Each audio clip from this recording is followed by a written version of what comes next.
5 Land Rover Defender 130. Designed for adventure, built for luxury. With seating for up to 8 and power for any terrain, it's ready to take you further. Now with financing as low as 3.9% APR for 48 months. That's just $22.53 a month per $1,000 financed. Visit Land Rover Palm Beach today or go to LandRoverPalmBeach.com to start your adventure in the 2025 Defender 130. Hey, this is Evan Cohen. Listen to Unsportsmanlike with me, along with Michelle Smallman and Chris Canty, weekdays 6 a.m. here on ESPN 106.3. This is the Delray Beach Open. Don't miss today's top professional tennis stars and legends in downtown Delray Beach. February 7th through 16th. It's 10 days of tennis on the Ave. 140 miles per hour races, parties, music, art, and all the good vibes. Come for the nonstop action on and off the court. Snap pics and post memories at the DBO. Join us for a jam-packed week of ATP tennis matches. More fun, more food, more drink, more parties, more of everything. DelrayBeachOpen.com for info. Anajar and Levine. Call 1-800-747-FREE. That's 1-800-747-3733. ESPN 106.3. WUUB Jupiter, a Good Karma Brands radio station. Was there a game last night? Really?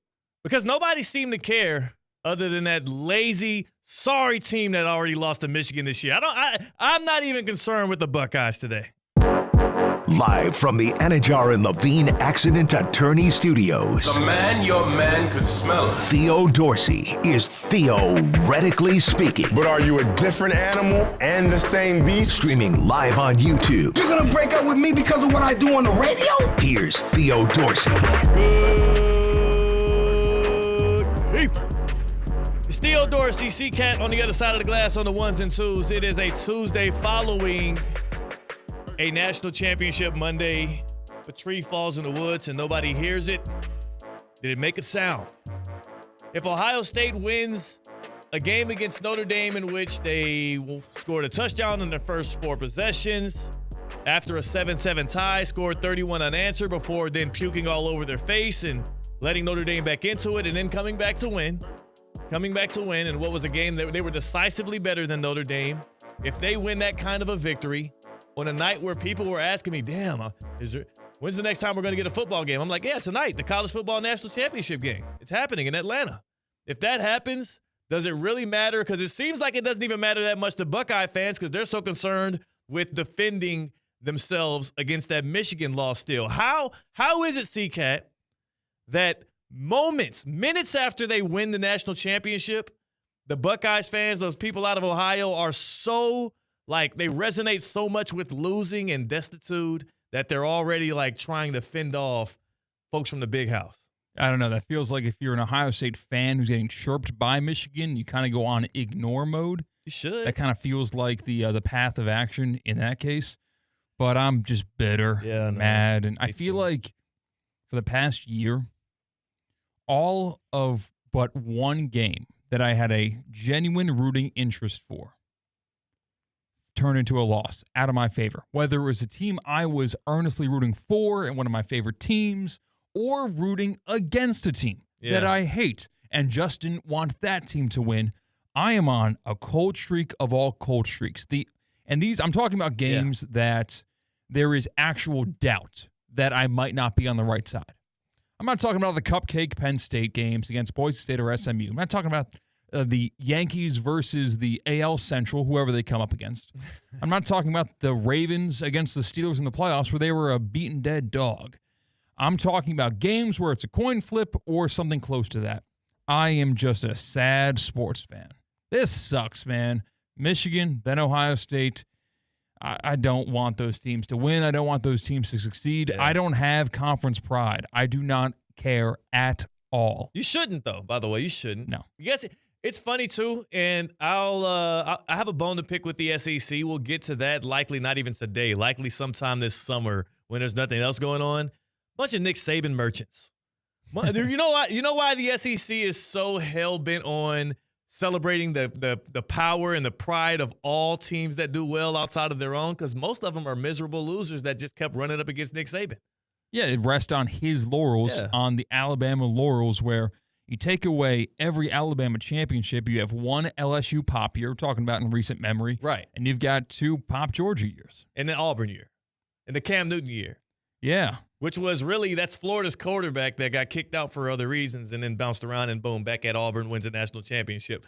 The SEC, you have no footing to stand on. And based off of these past 2 years, and I said it earlier this year, and I was ridiculed all over YouTube. You can go check it out on ESPN's West Palm's YouTube. Ridiculed for days when I said, gone are the days of the SEC's dominance. We are watching that dynasty that the SEC has had over college football be totally eclipsed. And it's not just the Big Ten's climb to power here, now back-to-back years with the national champion. Not just that, but when you look at who were the best teams in college football this year, the Big Ten came up over and over and over again. What was that the last AP Top 25? I believe 3 Big Ten teams made it. Well, Penn State yeah. at 5. And kind of, our northern brother, Notre Dame. Notre Dame, yeah. No, they're more ACC adjacent. They're more. You can't claim Notre Dame into the Big Ten. That was foul. Foul play.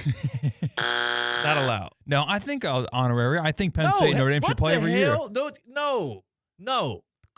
Tradition. Now you're sounding like them Culture. SEC losers. History. Are you the really? North. You can't commandeer Notre Dame. Notre Dame is in Big Ten country. They just happen to play an ACC schedule often. Okay, so who else is in Big Ten country? Is USC in Big Ten country? Notre Dame's a Big Ten hockey school. How about that? Notre Dame is an ACC basketball school. They're proudly represented at ACC Media Days with Jim Phillips, commissioner, who will get to his comments today as well. A lot going on in sports here. Following also what we call the best football weekend on the calendar every year. The NFL had its divisional round, which did not disappoint outside of one guy who his name shall not be mentioned. Oh, man. But he sports the jersey. What was it, 87, 89? 89, huh?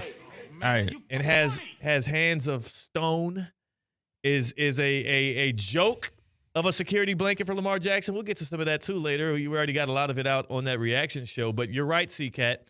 I'm going to give people today the lessons I've learned from the college football playoff and Ohio State being crowned national champions last night. Before we get to those lessons learned, my lesson learned from you as a sports fan is fade C-Cat in the big games. Yeah. Fade the cat. That's when we should start playing. And it's not in a monetary fade. Yeah. It's an emotional fade. If I'm really rooting for one side, I'm going to end up on the wrong end of that. We're not talking spreads here. We're talking about emotions and feelings and fandom. Oh. Fade me any chance you get, because something's in the water where I'm getting to the big games and I am falling flat on my face in the big game. Let's outline that for people that don't know the history of the cat. C-Cat, who became Cowboy Cat at the South Florida Fair this past weekend, C-Cat is a Penn State Nittany Lion alum and obviously a fan. You are a New York Yankees fan. Mm-hmm. That's the number one team. Right, that's your number one. So your number one of all is New York Yankees. Number 2 would be Penn State football. Penn State football. Number 3 is Baltimore Ravens. The Ravens, who also fell this weekend. And in sequential order, you had to watch this year your favorite baseball team in the Fall Classic lose to the Dodgers. And Aaron Judge dropping that ball in center field, and it was a calamitous error. And those fans that you really, really loved and adored, aren't they like banned from Yankees games like I said they should? My 2 Italian Goomba buddies down the right sideline who were reaching for the ball in Mookie Betts' glove and grabbed his wrist and were doing their best to fight and defend the pinstripes. You're not supposed to be fighting the players when you're a spectator. I'm glad that they're getting justice is served. Yes, and they've been banned from Yankee games. Yes. Okay. So after that, your team was in the big game or big series and lost. The very next game that you cared the most about would be Penn State in the Orange Bowl in the final. Oh, excuse me. Final Four, Penn State. Yeah. Orange Bowl playoff. We were there. You watched Notre Dame edge them out. That had to hurt your heart because you were as confident as I've seen you in any of these pairings. You were as confident as Penn State as I've seen you all year. Yeah, Notre Dame's not the big bad wolf. They don't have SEC on their uniform. They don't have Michigan. They're not Ohio State. So I thought, you know what? There is not that mental block in beating Notre Dame. So I was very confident in that game, and that's a big fat L. Man, that I forget who the receiver named, Greathouse, who dropped 2 of y'all's D-backs in one play without even touching them. That was the single greatest receiving touchdown I've ever seen in college football. No, there was a better one earlier this season with Ryan Williams against Georgia down the sideline where he went up. No. But that was – he did that all in one fell swoop. For you to break a dude off at the line of scrimmage so bad, man-to-man coverage so bad that he falls and sits on his ass. And then as you're running your route, you catch the ball, and the safety who's supposed to come up and get the touchdown-saving tackle, you hit him with such a mean and nasty dead leg that he, too, falls and sits on his ass. He sat down. He sat two people in one play. Yes. With two different moves. That's crazy. Yes, my Penn State heart was broken in that game. It was towards the end zone where that touchdown happened. He came at you? Yeah. You were sitting in the seats that he was running towards. Uh-huh. And you were sitting too. Yeah. You were just as effective as those two defenders. That's crazy to me. Surrounded by Irish fans. Yes, that was a painful loss. Penn State one sucked. We had the shows live from there, got to go to the game. So that's the thing. I'm sorry. And I didn't mean to relive that for you at all. And now this weekend, the Baltimore Ravens. The Ravens this weekend against the Bills. Mark Andrews, you called it before the game. All week, like for the past 2-3 weeks, as confident as I've been in the Ravens, the one thing that you kept saying that I could not refute, this could be a Ravens drop game. This could be a Ravens drop game. And I'm like, have y'all really had that many? I know there's been some big ones in the regular season. I know that y'all have been renowned for having receivers that drop the football left and right. I didn't know it was that pronounced. And then Mark Andrews has the incredible drop on the 2-point conversion. And now I see all the tweets come out of all of the infamous Ravens drops. And it is a long history of receivers and tight ends failing Lamar Jackson. In the big moments, not in week 3. Yeah. Like these are in playoff games. These are in division pseudo-championship games late in the regular season. These are painful, timely, or untimely, if you're a Ravens fan, drops that just seem to happen when it matters most.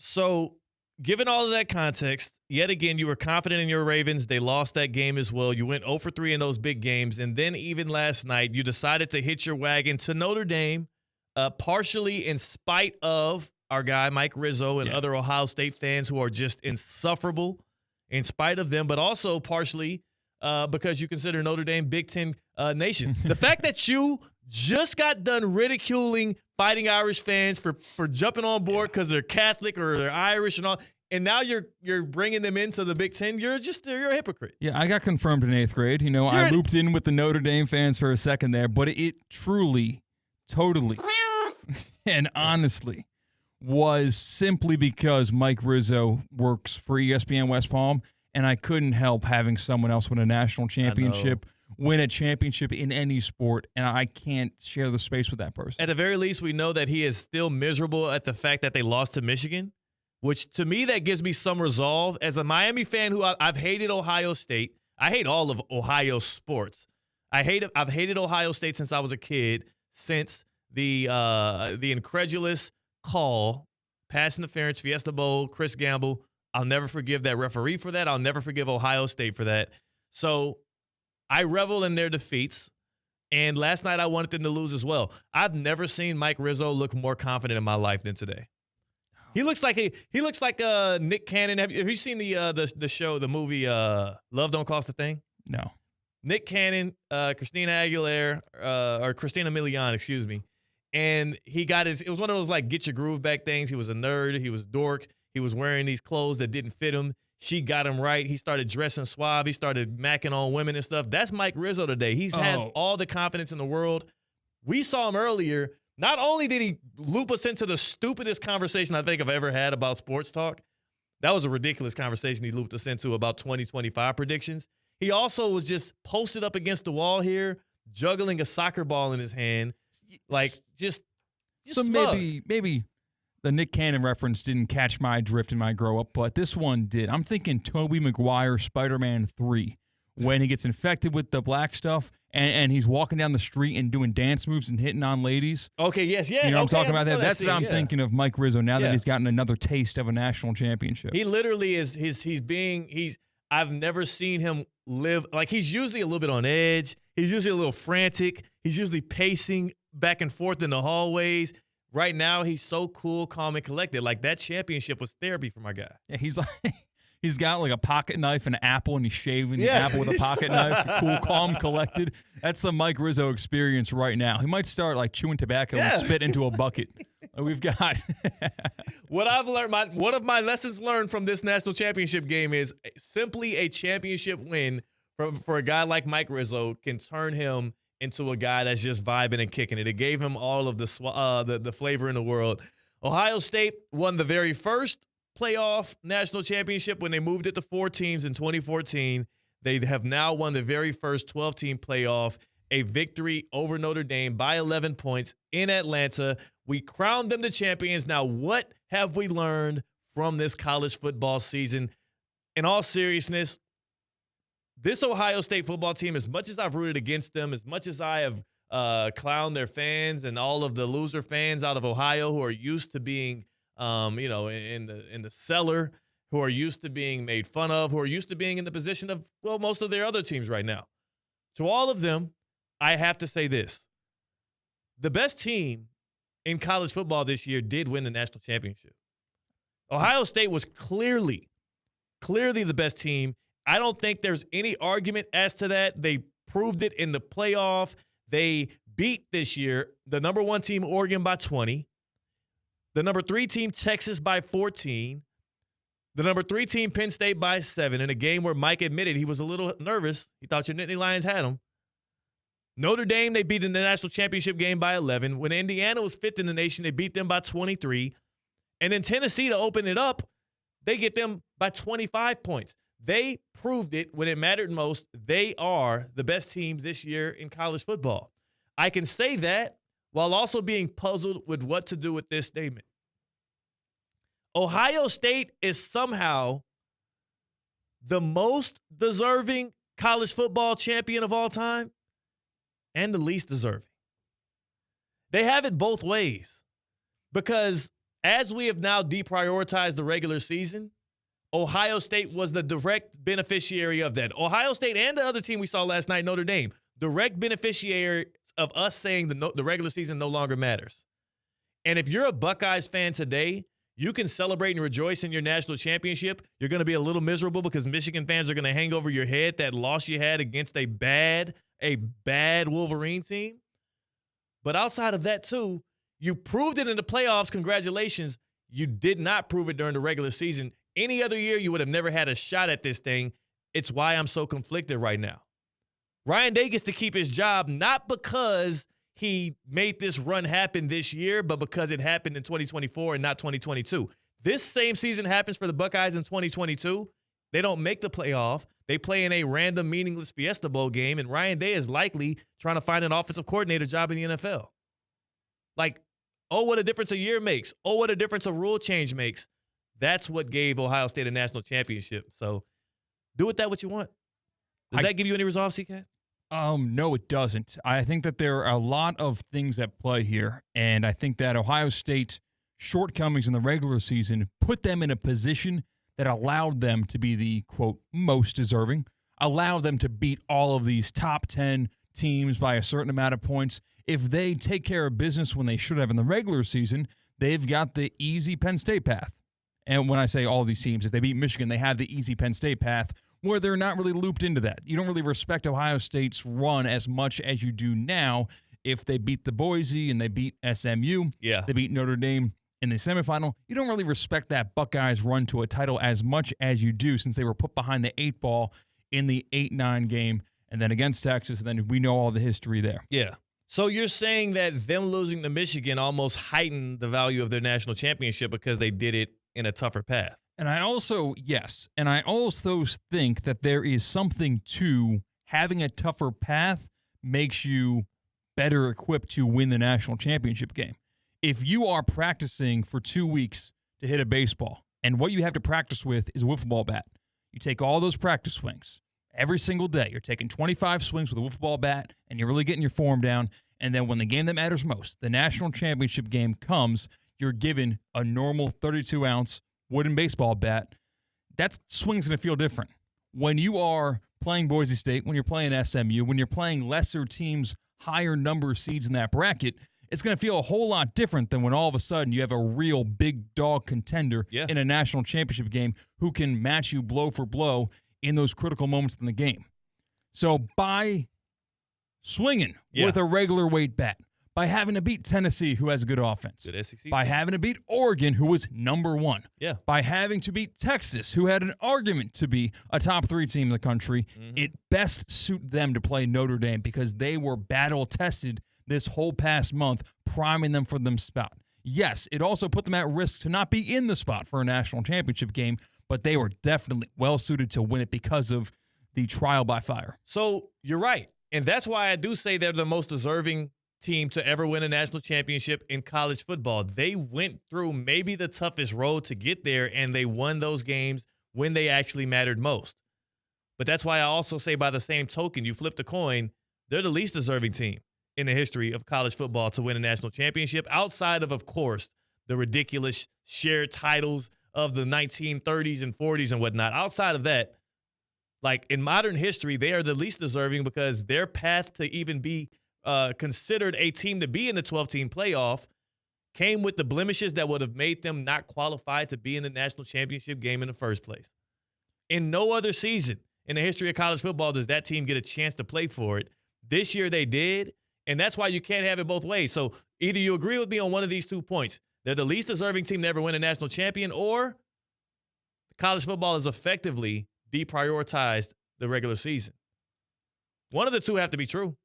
I don't think so. You can't refute both claims. I don't live in the absolutism. Those are both absolutes, and you have to pick one, C-Cat. No. Which one is right? You're not going to make me. Is the regular season deprioritized, or is Ohio State the least deserving champion of all time because they got there only based off the fact that the regular season now doesn't matter as much? I'll compromise with you here because Ohio State did not have the best season of any national champion of all time, because if it was the best season, it'd be unblemished, and they would have rolled and had an easier path in the playoff and play 1 or 2 tough games.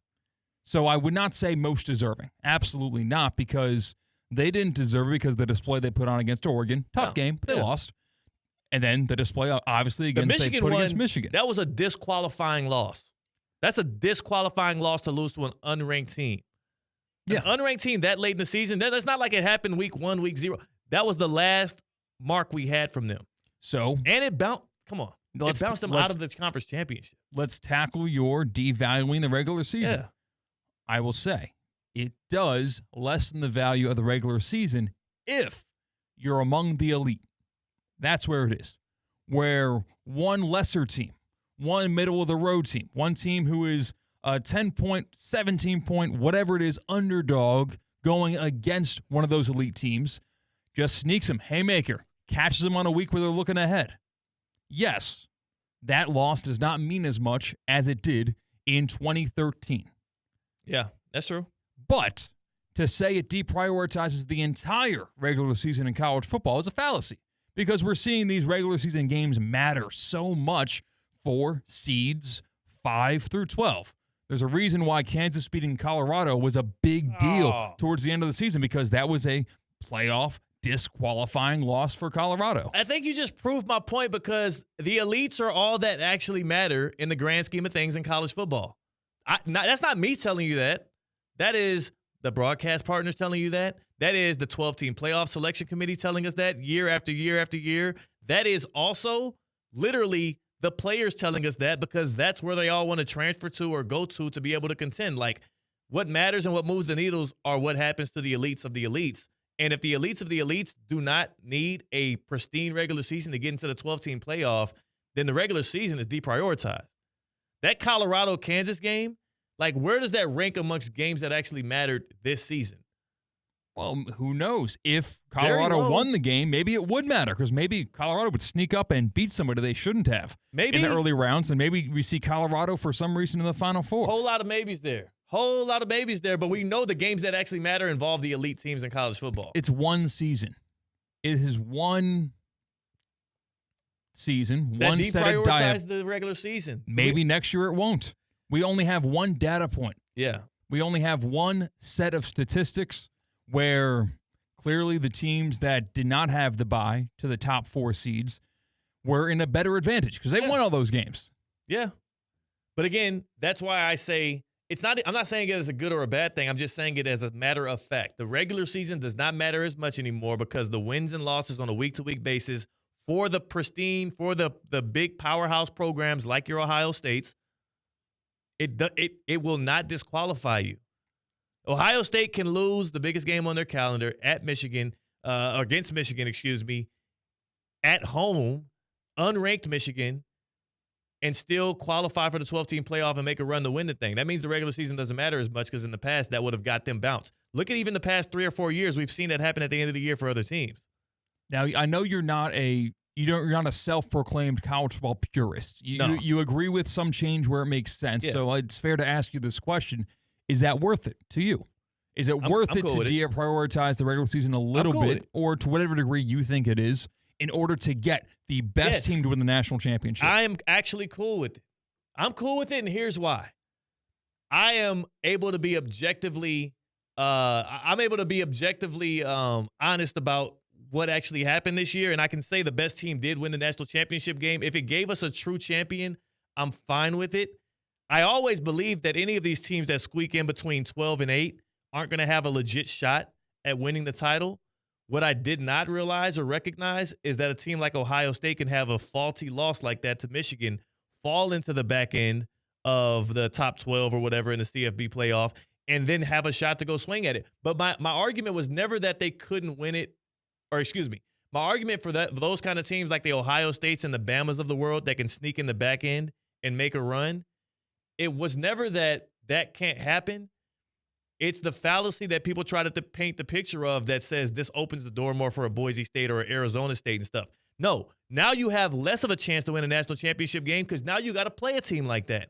So it was almost like I said before, the only thing that matters in this sport is benefiting the elite programs. Deprioritizing the regular season benefits the elite programs because it gives them room to slip up, still get in, and because they paid $22 million for their roster and they have all of that talent, in a winner-take-all scenario, Ryan Day was able to coach him up 4 times in a row to win. I'm not shocked by that. Nick Saban could do the same thing if you let him sneak into a playoff year after year with 4- and 5-star recruits. It's not pressing news. I'm like, oh, my God, how did Ohio State do it? They had the best roster in football. We said that in the preseason. They lost enough games to dequalify themselves for the playoff, but because we deprioritized the regular season, they still made it, and then they won the championship. It's literally, if you asked anybody in the regular season, in the preseason, who has the best team in college football? Ohio State would be the leader in the clubhouse. Leader in the clubhouse. They had all those stories coming up about how much they paid for their team, and then look what happened.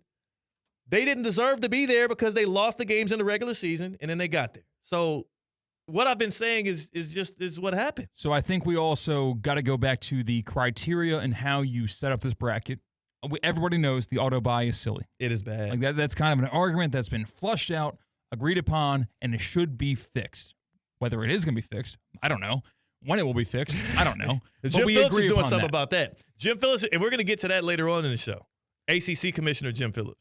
But the whole conversation during the 4-team playoff is who have you beaten, or it was the 4 best teams, or it was most deserving. I think it's very clear when he walked into this 12-team playoff, looking at the odds of who is going to win the national championship. Despite being the 8 seed, Ohio State had top 3 odds. Yep. Despite having the tougher path, oddsmakers, bettors, people agree that Ohio State was a great football team with very high potential that probably should make and win the national championship. That is why those losses, like you said, disqualified from them to being a top 4 team, made their path difficult. If we were to seed these teams openly and honestly, different story. Much different story if you can seed them open. And the question is whether or not the conferences are going to be okay with giving up a little bit of power, a little bit of rights. That gets the minutia, that gets weird. Because the 8th through 12th best teams in the country cannot win a national championship. No. The 8th through 12th seeded teams can. Exactly. And that was my point all along. I couldn't. You're good at this, CK. I stumbled at that too. Don't worry. I couldn't get it out correctly, but that's how I've been feeling about this. But people will lie to you and tell you these 2 things. They'll tell you, number one, that the college football regular season is not deprioritized, which it is. I don't want to hear that fallacy anymore. It's literally deprioritized, and it shows us in who the two teams were standing last in the national championship game. They played literally close to nobody during the regular season, especially outside of the conference slate for the Buckeyes. And number two, this only benefits the Blue Bloods. This does not help out the Boise States, the FAUs of the world, if I may. I think we'll be here in 2034 FAUs in the playoff. I can imagine that future. If the basketball team could do it, maybe the football team can. I think they could get there, but my thing is Cincinnati was closer to winning the championship than an FAU or anybody else will ever become again because there were less teams that were able to sneak their way in. Yeah, but, okay, winning. That was, yeah. Winning's a different story. I think it's a very good goal to set for FAU to make the college football playoff. And it's feel easier like for them to make it now. Yes, and if that's going to be your ceiling, so I think that's okay. In Boca right. Raton, if they're saying like that's what we're going to max out at, we'll take that result guaranteed. It's easier for a sorrier team to make the playoff. It is harder for them now to win the national championship. But again, like you said, they likely would not win it anyways. So what are we doing? And isn't it good to have the best team win? Like, isn't that kind of the goal of every playoff format? At the end of the day, one of the most important factors to measure isn't to include everybody, isn't to make everybody happy, but at the end of the day, it's to get the best team to win the ultimate goal. And that to make that ultimate goal matter. That is, and it happened. So you're right. You're right. And I will say this, the best team did not win in Bills-Ravens. We're going to get to that and more on the other side. Cam Wolf from NFL Network. We're hollering with the Wolf on the other side as he's going to jump on with us and talk to us about that game. He was out there reporting on it out at Orchard Park. And also, let us know on the Baptist Health Hotline, 888-760-3776, 888-760-3776.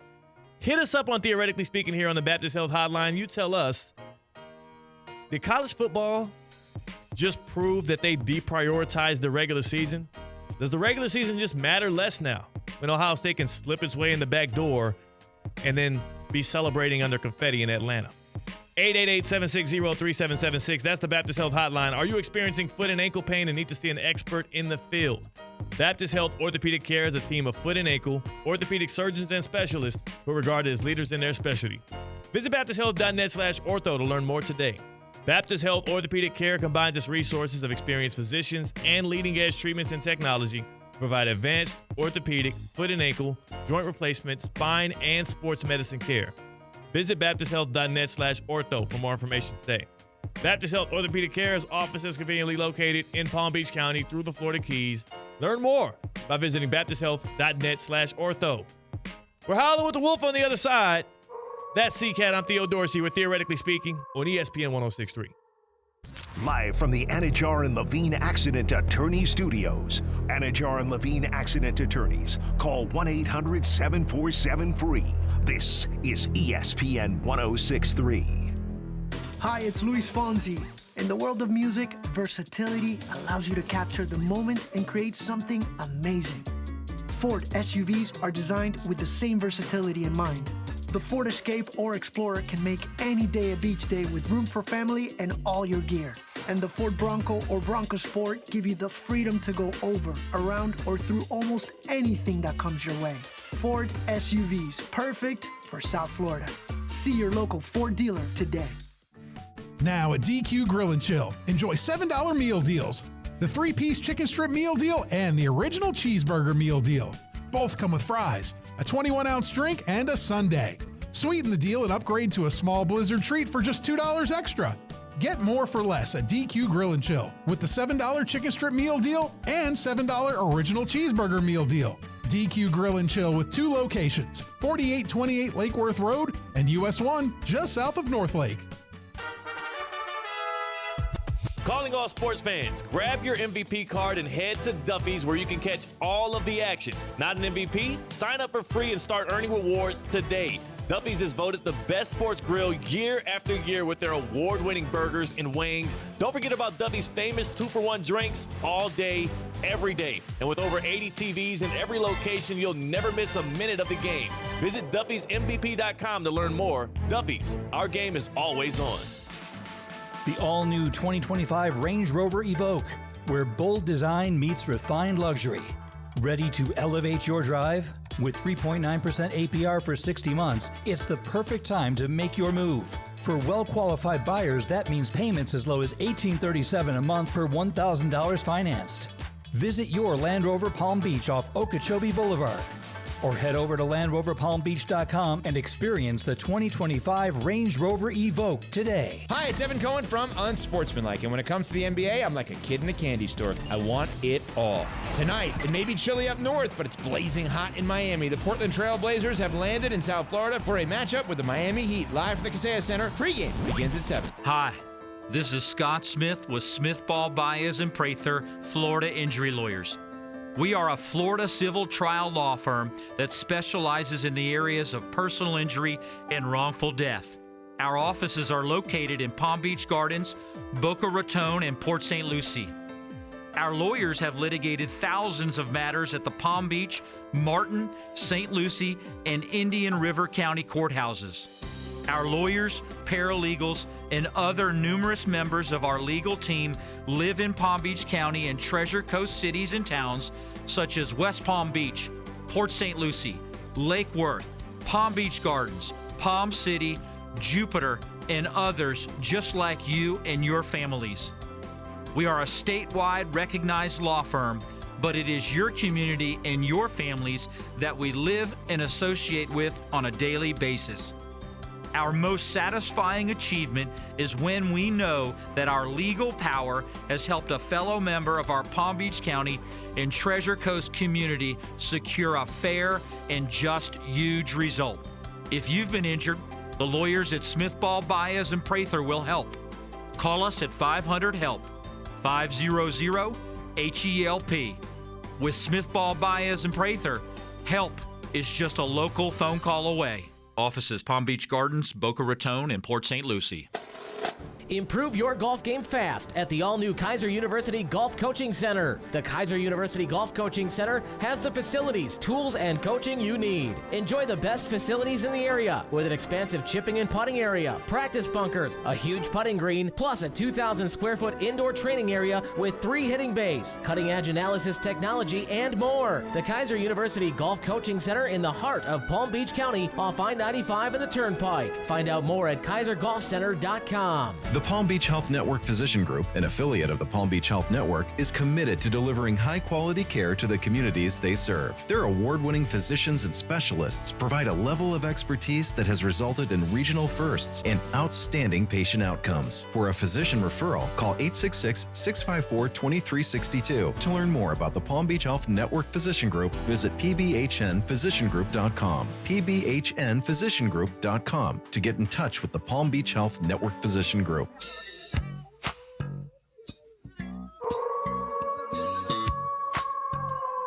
Live from the Anajar and Levine Accident Attorney Studios, Theo Dorsey is theoretically speaking.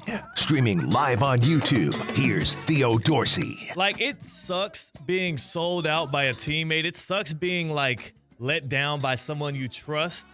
You never forget those moments, and I'm not sure it'll ever escape Lamar Jackson's memory of not just Mark Andrews dropping a first half pass, not just Mark Andrews fumbling the ball at midfield when he forgot he was Mark Andrews and thought he was Reggie Bush, but then also to close the game, 2-point conversion, wide open in the end zone.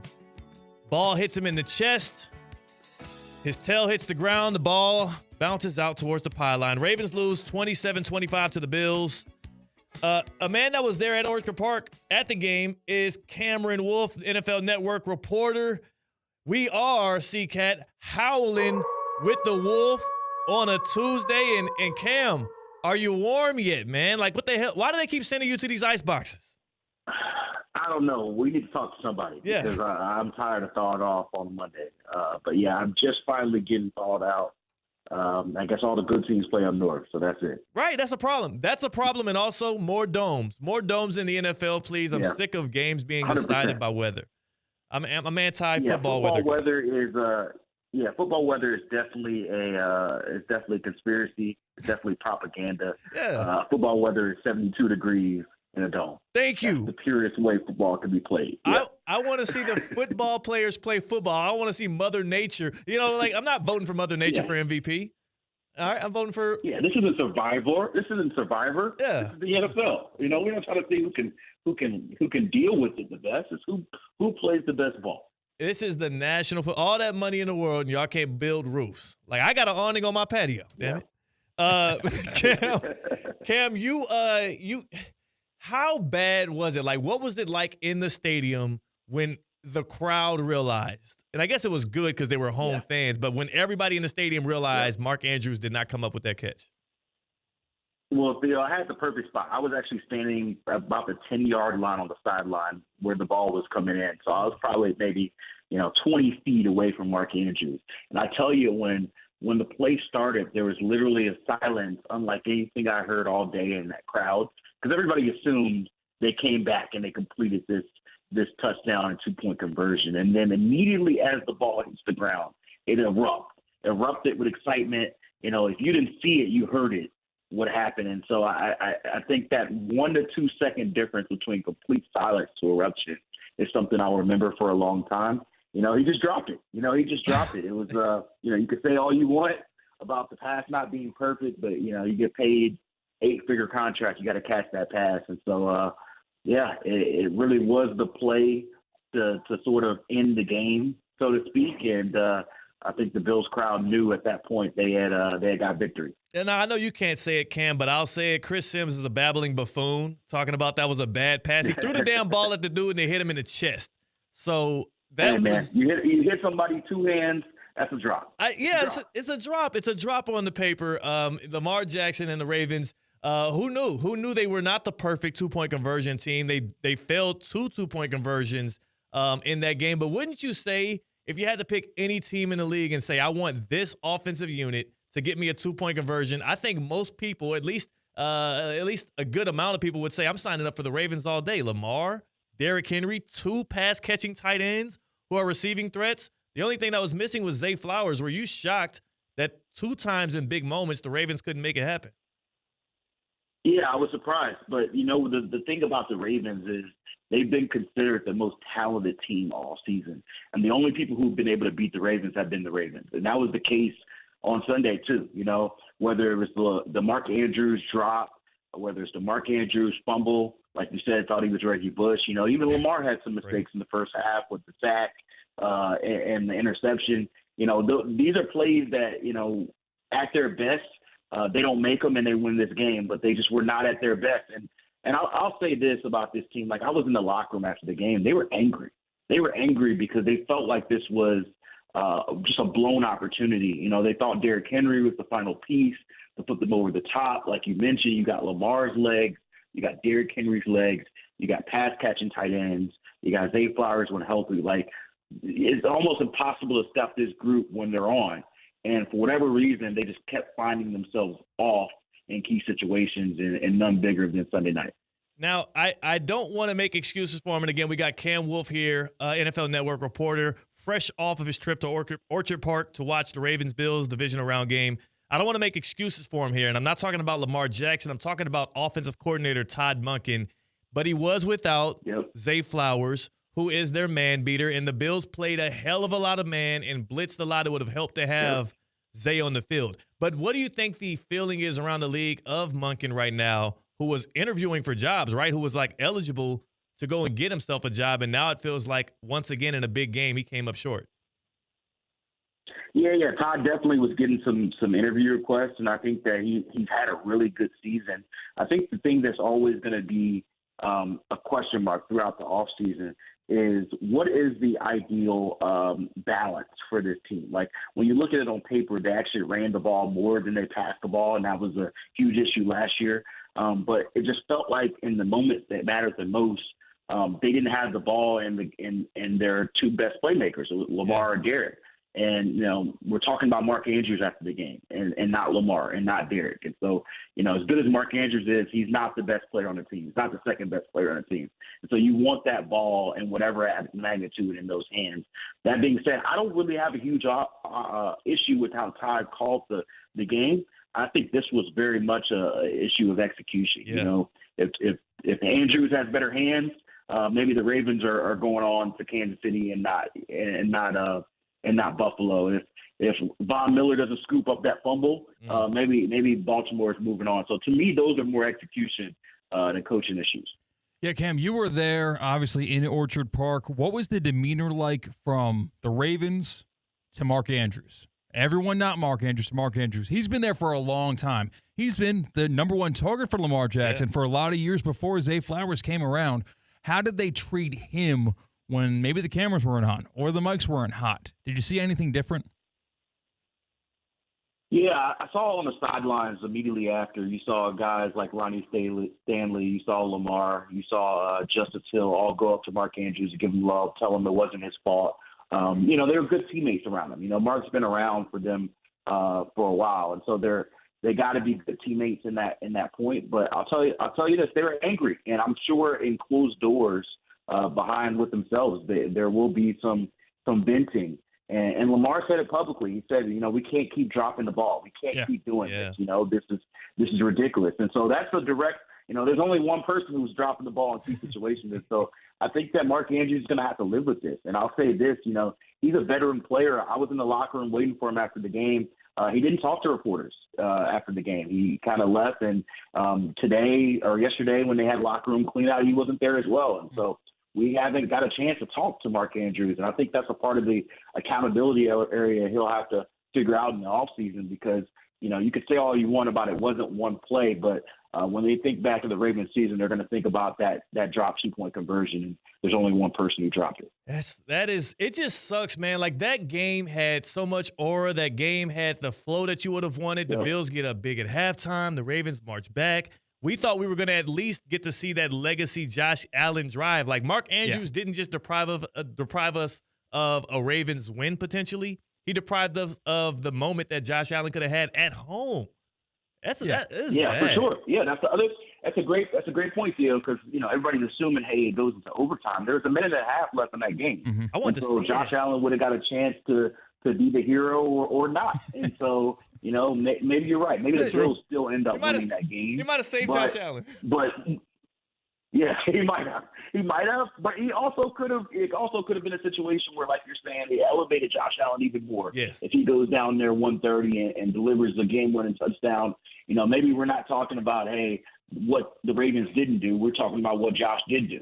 And so to an extent, the Bills are getting slighted a little bit because the storyline is the drop and not the win. So that's the main thing we're talking about after the game. That's what I'm gathering right now. Cam, you are the journalist in the room. You are the most unbiased person in the room. And even Mark Andrews let you down because he prevented you from seeing Josh Allen reach his potential and show America why he might be the MVP. That stinks, man. This sucks. He let everyone down. It does, man. Hey. It's so disappointing. So disappointing. I'm sure, imagine as happy as Bills fans were there at the stadium and whatnot. Like, I'm sure they were also like, damn, now we got to watch a couple kneel downs. Like, now we got to watch you want the win, of course. You want it to be not in question. But, man, like, that would have been an NFL Films ready moment. And instead we're going to get, we do get the NFL Films moment, and it's going to be Mark Andrews dropping the ball. That stinks. What about the other games, Cam?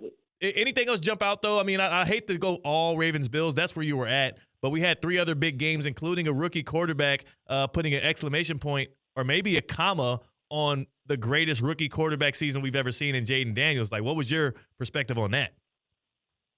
Yeah, that was my biggest takeaway of the weekend, Jaden Daniels. I mean, I've watched him a lot this year. I've covered 3 games. I saw him in training camp. I think I've tried to protect myself from being prisoner of the moment.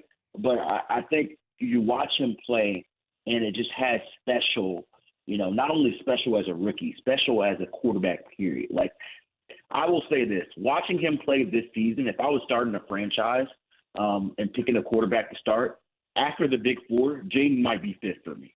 Jaden might be, after you talk about, Mahomes, Josh Allen, Lamar, and Joe Burrow, it might be Jaden right there. And I think I've seen enough in this amount of time to see his poise, to see his accuracy, to see his playmaking ability. This dude is a rookie, but he doesn't even know that he's supposed to have fear. I think that's just the element he plays with. And, I don't think it's too big for him to go into Philly and try to beat them as well. I know the Eagles are favorites, but, Jaden's got something special. And that team, the roster, isn't even necessarily ready yet. They still can add some depth on defense in the offseason. They probably could use another playmaker, but it doesn't matter because when Jaden's on and Terry's on, they can score 40 on anybody. And so they were extremely impressive. I think the storyline from the Chiefs game is certainly going to be their win, but the breaks that Mahomes seems to constantly get with the refs. I know, Theo, you don't want to talk about that. I ain't talking about that. What the hell are you talking about? Nobody wants. That's definitely been a storyline on people I talk to around the league. Oh my God! Around the league. Stop. Pump the brakes. No longer fans. We're talking around the league. Pump the brakes. Was anything that happened with Mahomes more egregious than the Keon Coleman defensive pass interference call when he two-hand shoved the cornerback to the ground? Nothing was worse than that play. Hey, one player was maybe flopping, another player just got a bad call. Oh my gosh, y'all are ridiculous. The issue here is the rules for Mahomes are a little different than other quarterbacks. Yes, I take my house back. I think Lamar got nailed on the sidelines on a play against the Bills, and there was no call, and immediately like 7 people turn around and say Mahomes would have got that call. It's become a thing. Hold on a second. Can we not talk about this for just a brief second then? The Bills and Josh Allen also get the benefit of those whistles and calls left and right, including the ones y'all are talking about. Those went in the Bills' favor, and they ain't even did nothing yet. At least Mahomes won 3 Super Bowls, and he's getting some love. Like Josh Allen's won a divisional round game or 2, and he's getting these calls, and he's getting Keon Coleman DPI. I'm sick of y'all piling on my Chiefs, man. How about Jared Goff getting decapitated after the pick 6? If that happened to Mahomes, I think that there would be like 2 guys in suits showing up to the defender's house the following day, escorting him over to like Guantanamo Bay. Immediately arrested, right? Yeah, they should be. Damn it. We got to protect the prize, baby. Protect the prize. Cam, on the way out, man, what is your prediction here for our Final Four? Give me a prediction in both the NFC Championship game and the AFC Championship game. I'm going Chiefs. And here's the thing. I said Commanders on our reaction show. I don't want to act like I'm flip-flopping. After giving it further thought, I'm going to end up going Eagles here. I'm going Chiefs-Eagles. I'm going a repeat of what we saw a couple of years ago. It's boring, yes, but I do think sometimes boring wins out. Cam, what's your lie on this so far? Yeah, I'll start with the NFC. I think Philly wins that game. I think the fact that we've seen Philly play their B and C games throughout the playoffs and still win, I think shows just kind of their talent, their ability to play, even when Jalen Hurts isn't playing his best ball. And I think you're going to see him and Philly run the ball very well against Washington and really control the game and control the ball. So give me Philly in the early game in a close one. And I'll take the Bills in the late game. I think they finally get it done against Mahomes and the Chiefs in the playoffs. They're 0-3 against them in the playoffs, but they beat them earlier this year.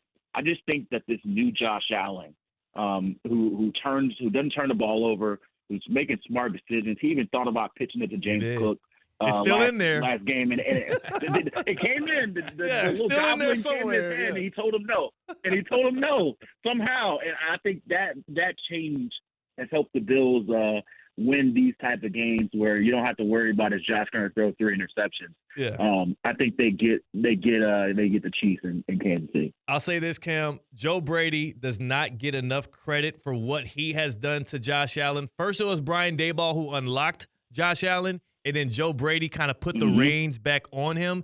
And I make fun of him for his average depth of target. I make fun of him for the bubble screens and the runs on 3rd and 4th down. He was literally the king of just short yardage. He was a game manager at best for the Bills. But you know what? It's winning football. It's winning football. Can't hate on it. It is.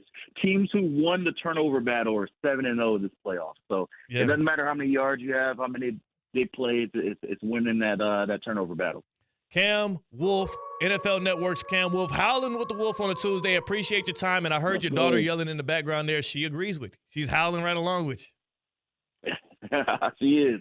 That's what we Wolves do. We howl. Yeah. Whether people want to hear it or not. Appreciate you, Doc. We'll catch you soon. That's Cam Wolf, NFL Network reporter, fresh off his trip to Bills-Ravens, what was pitched as the game of the year.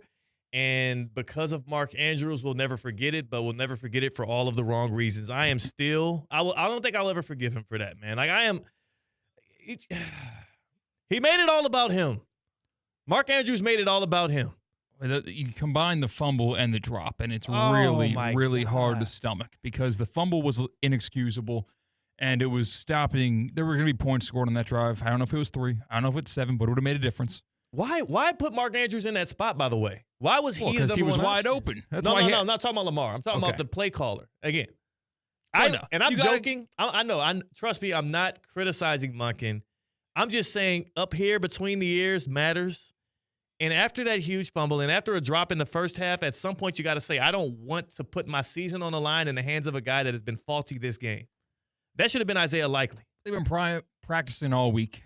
And he was the number one read on that all week. And yes, Lamar, I love the play call. It was a great play call. It was the perfect play call. I always say when you have a 2-point conversion, I always want your quarterback. Odds are nowadays in the NFL, it's a mobile quarterback. If you have a mobile quarterback, have him rolling to his arm's side. So for a right-handed quarterback, rolling right with the option to run or an option to pass. And that's exactly what the Ravens did, and it was executed almost to perfection by everyone involved except for one man wearing number 89. You can't trust him. Well, now you don't. You can't trust him anymore. Going forward, you better not trust him. If you trust him, like fool me once, fool me twice, he done fooled you about 18 times now. You cannot trust Mark Andrews in big spots. Sure, maybe he's just your regular season for fun. And people are trying to call Lamar Jackson the regular season like merchant at this point too. And I'm like, well, maybe it's the guys around him because they keep screwing up. The Zay Flowers fumble, the Mark Andrews fumble and the drop, the I guess Tyler Huntley's fumble wouldn't really count because Lamar wasn't there for that. I'm sick of it, man. Well, but there's also I'm sick of it. Like everyone listening right now saw the stats how Lamar turns the football over twice the amount of times in the postseason he does in the regular season, which you can accredit that to better many defenses things. and him also going for it. He admitted that he gets a little excited in these games and he tries to push for the big play. Now, Tyler Lindenbaum, he's supposed to be one of the better centers in the league. Where the hell was that ball going on that snap that put the playoff schedule in which Lamar Jackson did fumble it? Yeah, you can't make that mistake and fumble it, but Linderbaum, do your job. He screwed up like 5 or 6 times that game. Exactly. Not just the snaps, but also tripping the quarterback by getting a head start on trying to block his guy to the right. As great as this Ravens roster is, it does really feel like when these big games happen, people become shells of themselves. And I will say, too, again, Zay Flowers' absence was missed dearly. You're throwing the ball to guys like Tylan Wallace and whatnot. It was a little ugly. On the other side, we're going to get to the happy hour soon. We also have a get around here. We have to tackle what the ACC commissioner, Jim Phillips, said. His nifty idea that I do think can be a great disruptor for the 12-team playoff and put some things into perspective. I'm all with him. CCAT thinks it's a little ridiculous. I think it's ridiculous if you don't already have Prize Picks downloaded. Prize Picks is America's #1 daily fantasy sports app. The YouTube stream is presented by Prize Picks. We tell you about it all the time because it's the perfect place to win real money, real cash on your favorite sports. So download the app, then put in promo code TOD. You do that, you win a free $50 once you play a $5 lineup. Now, here's the question. Do you think that, let's say Lamar Jackson, going into the game, his player projection was at like 50.5 rushing yards. Would you say more or less on that? I would say more. Yeah. This guy that uses his legs a lot, especially in primetime games. If you thought that maybe Mark Andrews, more or less than 1.5 drops. Yeah. You would hit more on that because, damn it, that's what Lamar Jackson and his weapons have done in big games. Like, this is how Prize Picks works. 2 to 6 different player projections. You're picking those in together in a lineup. You can win up to 1,000 times your cash. You can win real money today. Quick and easy deposits. Prize Picks is the place to go to run your game this postseason. You're running out of football games. You only have a few left. Make sure you download Prize Picks and get into the action with CCAT and I. Ooh, they got free picks often, and they got one right now. Oh, man. That's not on your paper, but it's on my phone right now. Yeah. Can Jaden Daniels throw 1 passing yard? I think he could do it. They're giving you that. That can be one of your 2 to 6 picks. Free play. More than 0.5 passing yards for Jaden Daniels in the NFC Championship game. He had 299 in the divisional round. I think he can make it happen. Prize Picks, run your game. Use promo code TOD. Jim Phillips, Jimmy Jim. We heard him speak at the ACC kickoff once again. He had some ideas then, and this one I think can be groundbreaking if executed correctly. I think the rest of college football would have to fall in line. The happy hour's next. That's CCAT. I'm Theo Dorsey with Theoretically Speaking on ESPN 106.3. Live from the Anajar and Levine Accident Attorney Studios. Anajar and Levine Accident Attorneys. Call 1-800-747-FREE. This is ESPN 106.3. Hey, West Palm, it's CCAT. You want to know the secret to losing weight now and how I lost 14 pounds in my first 3 weeks? It's Metrum MD's medical weight loss program in Palm Beach Gardens. Now, it's not a fad diet. It's medically supervised and personalized for you by the best team around. I'm down 14 pounds my first 3 weeks. I'm losing weight fast enough to stay motivated. The place is busy because people are seeing real results just like me. You're the next success story. Visit Metrum MD in Palm Beach Gardens for a free consultation or head to MetrumMD.com. That's M-E-T, the word trim, MD.com. Hi, I'm Scott Smith with Smith Ball Baez and Prather, Florida Injury Lawyers. As you have likely seen and heard, law firm advertising is at an all-time high. Attorney ads seem to be part of every radio and TV commercial segment. Some firms are even using paid actors and actresses to speak for them. At Smith Ball Baez and Prather, we know that the decision to hire a law firm should never be based on advertisements alone. It is our past results and many positive 5-star reviews that we encourage you to read at smithball.com to learn more about our law firm. We have board-certified lawyers. We have lawyers listed in the best lawyers in America and in super lawyers. But most importantly, we have experienced lawyers located right here in Palm Beach County and the Treasure Coast that are ready to be your advocate and your voice, and fully prepared to start fighting for your legal rights today. Our purpose, legal power. Our mission, huge results. If you've been injured, the lawyers at Smith Ball Baez and Prather will help. Call us at 500-HELP, 500-HELP. With Smith Ball Baez and Prather, help is just a local phone call away. Offices Palm Beach Gardens, Boca Raton, and Port St. Lucie. Business owners, are your employees driving you nuts? Is money tight? Or have you just poured your heart and soul into your business and now it's time to retire and just relax? At Transworld Business Advisors, they have buyers from all over the world ready to buy your business now. Call for a confidential conversation about your business's current value. 561-203-5121. That's 561-203-5121 or visit tworld.com today. Anajar and Levine. Call 1-800-747-FREE. That's 1-800-747-3733. ESPN 106.3. WUUB Jupiter, a Good Karma Brands radio station. The 2024 Land Rover Discovery, built for those who seek both adventure and luxury. With 2.9% APR for 48 months, now is the perfect time to drive into your next journey. For well-qualified buyers, that's as low as $17.92 a month per $1,000 financed. Visit Land Rover Palm Beach today off Okeechobee Boulevard or head over to LandRoverPalmBeach.com and take home the 2024 Discovery today. The South Florida Fair is open. Get ready for 17 days of entertainment, blending cutting-edge technology with old-fashioned excitement. Visit our Imagine the Future interactive exposition and discover how science fiction is a reality today. Check all the activities online at southfloridafair.com or download the Fair app. Now through February 2nd in West Palm Beach. Now at DQ Grill and Chill, enjoy $7 meal deals. The 3-piece chicken strip meal deal and the original cheeseburger meal deal. Both come with fries, a 21-ounce drink, and a sundae. Sweeten the deal and upgrade to a small Blizzard treat for just $2 extra. Get more for less at DQ Grill and Chill with the $7 chicken strip meal deal and $7 original cheeseburger meal deal. DQ Grill and Chill with 2 locations, 4828 Lake Worth Road and US 1 just south of North Lake. Good Greek moving and storage. Your superhero movers.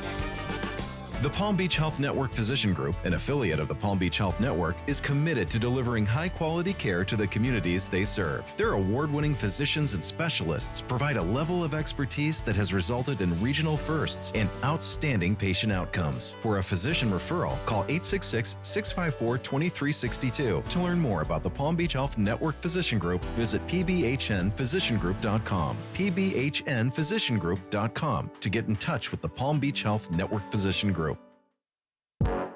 Live from the Anajar and Levine Accident Attorney Studios. The man your man could smell it. Theo Dorsey is theoretically speaking. But are you a different animal and the same beast? Streaming live on YouTube. You're gonna break up with me because of what I do on the radio? Here's Theo Dorsey. Good people. Ohio State, they are the national champions. Josh Allen, I guess he is the real MVP now, with an asterisk, because Mark Andrews is right there with him. They're tied, co-MVPs. Can they do a co-MVP with Mark Andrews and Lamar and Josh Allen? Up for anything now. I think it makes sense. I'm getting TikToks sent from my sister about Mark Andrews. You look at our text conversations, it's happy birthday, Merry Christmas, Mark Andrews, screw the team. That is what we've got the past 6 years. Well, you should text your sister more. That's your fault. Send her a text right now. Just say, how's your day going, man? That's C-Cat. That's C-Cat on the other side of the glass on the ones and twos. And we have, am I allowed to say it on the radio? I guess so. Espresso Martina got a new job. Woo! She's leaving us. No, This is her last happy hour on Theoretically Speaking, because Espresso Martina has leveled up. She is with the ranks of the big wig. She's got a big, because when you have that on your title now, say your title, your new title here. Can you say it? Are you allowed? I can say it. No, I can say it. It's out there. No, it's out there. Hold on. It's out there. Sorry. Hold on. I've never said it. You've never said it? Like out loud. Oh, I'm sorry. This Hold on. is the first time. This is the happy hour. That is Tina. This is Espresso Martina. Usually she's just Espresso Martina. She's been called the Patrick Mahomes of ESPN West Palm. Everybody knows and loves her. She has a new official title. And are you pumping the brakes because you don't want to say it, or is it because we're not allowed to say it? No, I want to say it. I can say it. Okay, all right, well, put the music back on. Yeah. What the hell are we? I thought it was like a thing. No. All right. It's so weird, though. I've yet to say it out loud. Say it out loud. It's they can take it back. If you don't want to be it, You know what? Hey, you know what? That's it. That's it. No. Get Steph in here. Why don't you want to say your new title? I don't know. I want to. I don't know how to say it. Like don't know how how to say it? Say that Just sound I'm it out. this. No, I am now the director of marketing at ESPN West Palm. Yes. Woo! That's what I'm talking I'm excited. about. So, in your newfound achievement, in your new role, this is day one of it being announced. This is day one of you officially in your new role. It was announced like 15 minutes ago too, so that's why it's like very fresh. Did you swear in? Yeah. No. Well, yeah. What were you doing in that meeting? It was a top secret meeting over there before Tina came in here. What were y'all doing in that meeting? Was that like you said your oath? It wasn't a. Yeah. You weren't even over there. There was no top secret I saw it. I meeting. peeked by the window. We were talking in like the main office area. No. Main office area. That's what they call it. Mm-hmm. They're calling it. Congratulations. Thank you. You finally got a real congrats out of C-Cat. You ran a freaking marathon, 26.5 or 26.2 miles. He wouldn't say congrats for that, but he congratulated for this. I know, immediately. Yeah. Thank you. He's in a- C-Cat? I wouldn't change a thing. He's in a weird mood today. Well, he's in a conflicted mood. So this might not be the real C-Cat. He's fresh off of a sports loss, a very pain-suffering sports He's loss. had a hard few weeks. Yeah. It's tough. They're tough. He's got to be a big dog, big guy. I was the sober one in a boyfriend-girlfriend happy hour yesterday. Okay. That's the worst. That's you don't not understand. fun. You don't understand. Do you understand how bad of a spot he was in? No. By being the sober one in a boyfriend-girlfriend outing, the DD is the guy. Is that terrible? The worst spot ever. Yeah, that's not usually me, so. Yeah, I know. You would never be the guy. Yeah. Exactly. Like we had the day off, so normally these different cool restaurants, and I'm a guy who likes to know the value of $1, so I appreciate the happy hour deals. I can't actually go to them because we're on the air through the most of happy hours around the area. So since we had yesterday off, got to hit a new place, had a gift card from my birthday last year, and went to town. And I had one drink, she had 3, and she's a lot lighter than me. And she felt every bit of those 3 drinks, and I was bone sober by the time we left the restaurant. It's just a lot to deal with. It's definitely not fun when you are the sober one around those who are heavily intoxicated or intoxicated, 'cause you're just like, you're annoying me. Yeah. I don't want to be around you. I want to be feeling the same way you're feeling, but you're not. Yeah. But you have to be safe, CCAT. And that was very nice of you to be the DD for your girlfriend. She was dancing and like slapping the dashboard of the car. I'll say it. Out of tune with the music that was playing. I'll say it. Women are worse hangs when they're drunk and you're sober. Yeah. I'll say it. Mm-hmm. I mean, I'm not gender roles guy. That's so annoying. Yeah, girls get more annoying, so as they're drunk if you're not drunk as well with them. So it's like, especially when it's your significant other, when it's your girlfriend, when she's not like pulling out new tricks. Like you meet a random girl and then she's drunk and you're not. It might be kind of fun. This is the first time you're seeing her do these silly wonky things. Yeah. When it's the 180th time they're doing it and you're fully sober and you're just like having to deal with it and prep and it's tough. So congratulations, CCAT, on making it out of that. Broken glass of wine. Oh, not a broken glass too. Had to watch her clean it up. Oh. Wait, you didn't help her clean it up? Listen, sometimes you got to pay the price. That was the choice you made. And like I started like pour straight bleach on the floor and I'm wincing and I'm like, oh my God, it's going to smell so bad. Wow, that is because the restaurant had to come and help. Oh no, this was when we got home. Oh no! Oh, Cena, see what I mean? That's not nice. You didn't over clean it up. I'm sorry. Yeah, at home you gotta help clean it up. That's kind of messed up. That bro. I'm sorry was to my girlfriend, not to you guys or the situation. Did you at least help her pick up the glass off the floor? I was holding the dog. I was watching the national championship, holding the dog so they didn't walk over the glass. Wow, you care more about the dogs in that moment. She had mopped it up. It's the happy hour. So y'all were drinking wine and you had some. So do we have a cocktail of the day? Yes, we do. What's our cocktail of the day? So our cocktail of the day is a cocktail. I'm in trouble. I don't know why I brought that up. Is she listening right now? We'll find out when I get home. Absolutely screwed. Uh-oh. We will find out when I get home. I can see the remorse in your face, which is why I turned the conversation, but it was too late. What are we drinking today, Dina? So today we are drinking. It is from Ohio. It is a red drink. I figured I could do that for Ohio State winning last night. It is called the 1803.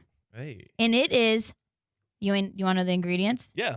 It is vodka, dry vermouth, tart cherry juice, simple syrup. This one's a little weird. Balsamic vinegar. Balsamic vinegar. I'm a big word for Elmo. I'm a fan of that. Balsamic vinegar? That's what that's funny. It's literally where That's a big word for Elmo. That's where that came from. He said balsamic vinegar in a like New York accent. That's pretty okay. 3 to 4 medium-sized strawberries. I thought it was really fun. That you just happened. What? Okay. It's just nothing. You didn't get it. I didn't. Well, say the Theo's ingredients mad again. we don't understand a reference from one episode of Sesame Street from 1993. Oh That's my where that gosh. sounder I wasn't sounds. alive. Yeah, like no one understands the Elmo reference that is connected to balsamic vinegar. Say balsamic vinegar again. Balsamic vinegar. That's a big word for Elmo. He says that for balsamic vinegar? Yeah, it's just. I mean, Okay. this show, man. This show. What You're really dating yourself here. What's red in the 1803? It's just the strawberries that make it The red. tart cherry juice. There's strawberries in it. Yeah. That you know what's the most underutilized fruit is cherry. Cherries are good in their raw form. My buddy who I used to work with in high school at the go-kart track would bring just a bag of cherries and he would share with everyone who would ask. Like real cherries or the fake cherries? Real cherries. Okay. Like not cherries that are in a jar that you make. The Shirley Temple cherries. Yeah, no, not those are the ones that you see on a Sunday that are kind of a bright electric red. Right, yeah. No, a darker red, very juicy. Cherries are good. Mhm. Cherries are good. Yes. You're right. They're a little underutilized. Like cherries should get the pub that grape gets. Because people will have a bowl of grapes and they wash the grapes and they'll have them. Yeah. Cherries should get the same treatment. They're a little more expensive. The seed. I feel like, yes, the seed is the big thing Yeah. about cherries. It's Pit. annoying. Pit. Yeah, So that's whatever. why you don't want This it, guy's a big so. cherry guy, huh? Listen. You're correcting us now? Yeah, cyanide in the pit. Can't have too many, apparently. Really? Yeah. I mean, it's actually kind of it's a fact that there is cyanide in the cherry pit when you bite it. Yeah. But you would not be able to have enough cherries to actually have a lethal dose of cyanide. Learn something new every day. That was pretty good. Actually, that's some knowledge you just dropped on us. I appreciate that. You're welcome. Also, cyanide. That's a big word for Elmo. It's from the thing. No, I like this one better. First of all, you're throwing too many big words at me. Yeah. Okay, now, because I don't understand them, I'm going to take them as disrespect. Watch your mouth. I'd like that. That one's better. Yeah. We've established that one is better, but that's a big word for Elmo also works in scenarios as well. Kevin Hart, man, we talked about that was one of the launching pads for his career and his relevance. 40-year-old version. Yeah. Very funny in the minuscule scene he got in that movie. Made a big impact. Have you seen that movie? Maybe. Seen it? Maybe. Steve Carell, 40-year-old version. Yeah. Oh, no. I don't really watch movies. Okay. You got to you got to tell me to watch it. Yeah. Basically force me to watch it. How do I force you to I don't watch know. a movie? You got Holding your eyes you have to open in front invite of the me screen? over or something and then be like, then put it on. Like, that's how I'm going to watch a movie. I That just is don't insane. watch movies. Yeah. I was talking to somebody about this the other day, though. I think we are losing culture, and we're also losing, like, you know how, like, just watching movies, reading books, watching sitcoms and stuff that is carefully crafted by writers, it can make you so much more intelligent almost by osmosis versus the generation that's coming up that all they do is watch idiots behind a microphone like me that have a limited amount of knowledge. Like, but keep watching Theoretically Speaking, of course. This is not an anti-theoretically speaking thing, but there's a lot of kids that just grow up on, like, YouTube and TikTok and, for the most part, like, streamers. You ain't learning nothing from Kai Cenat. Yeah, that's a good point. Versus, like, when you actually grew up watching shows, watching series, watching movies. Like, there's a lot of recipes being lost. Over Christmas break, I was so disheartened by this. Over Christmas break, we were playing a game, and it was you had to give clues, and people had to guess what the actual item was. And we were talking about a symbol of peace that is in the beak of a dove. What is the symbol of peace that is held by the beak of a dove? What? And nobody could get it. Is this a riddle? No. Literally, see, there you go. There you have it. What just happened? All It's right, like so what a troll says when you're trying to cross under the bridge. If there was some type of flower or floral presence that a dove had in its beak that is a symbol of peace, what would it be? Oh, a mockingjay, like the symbol in Hunger Games. No.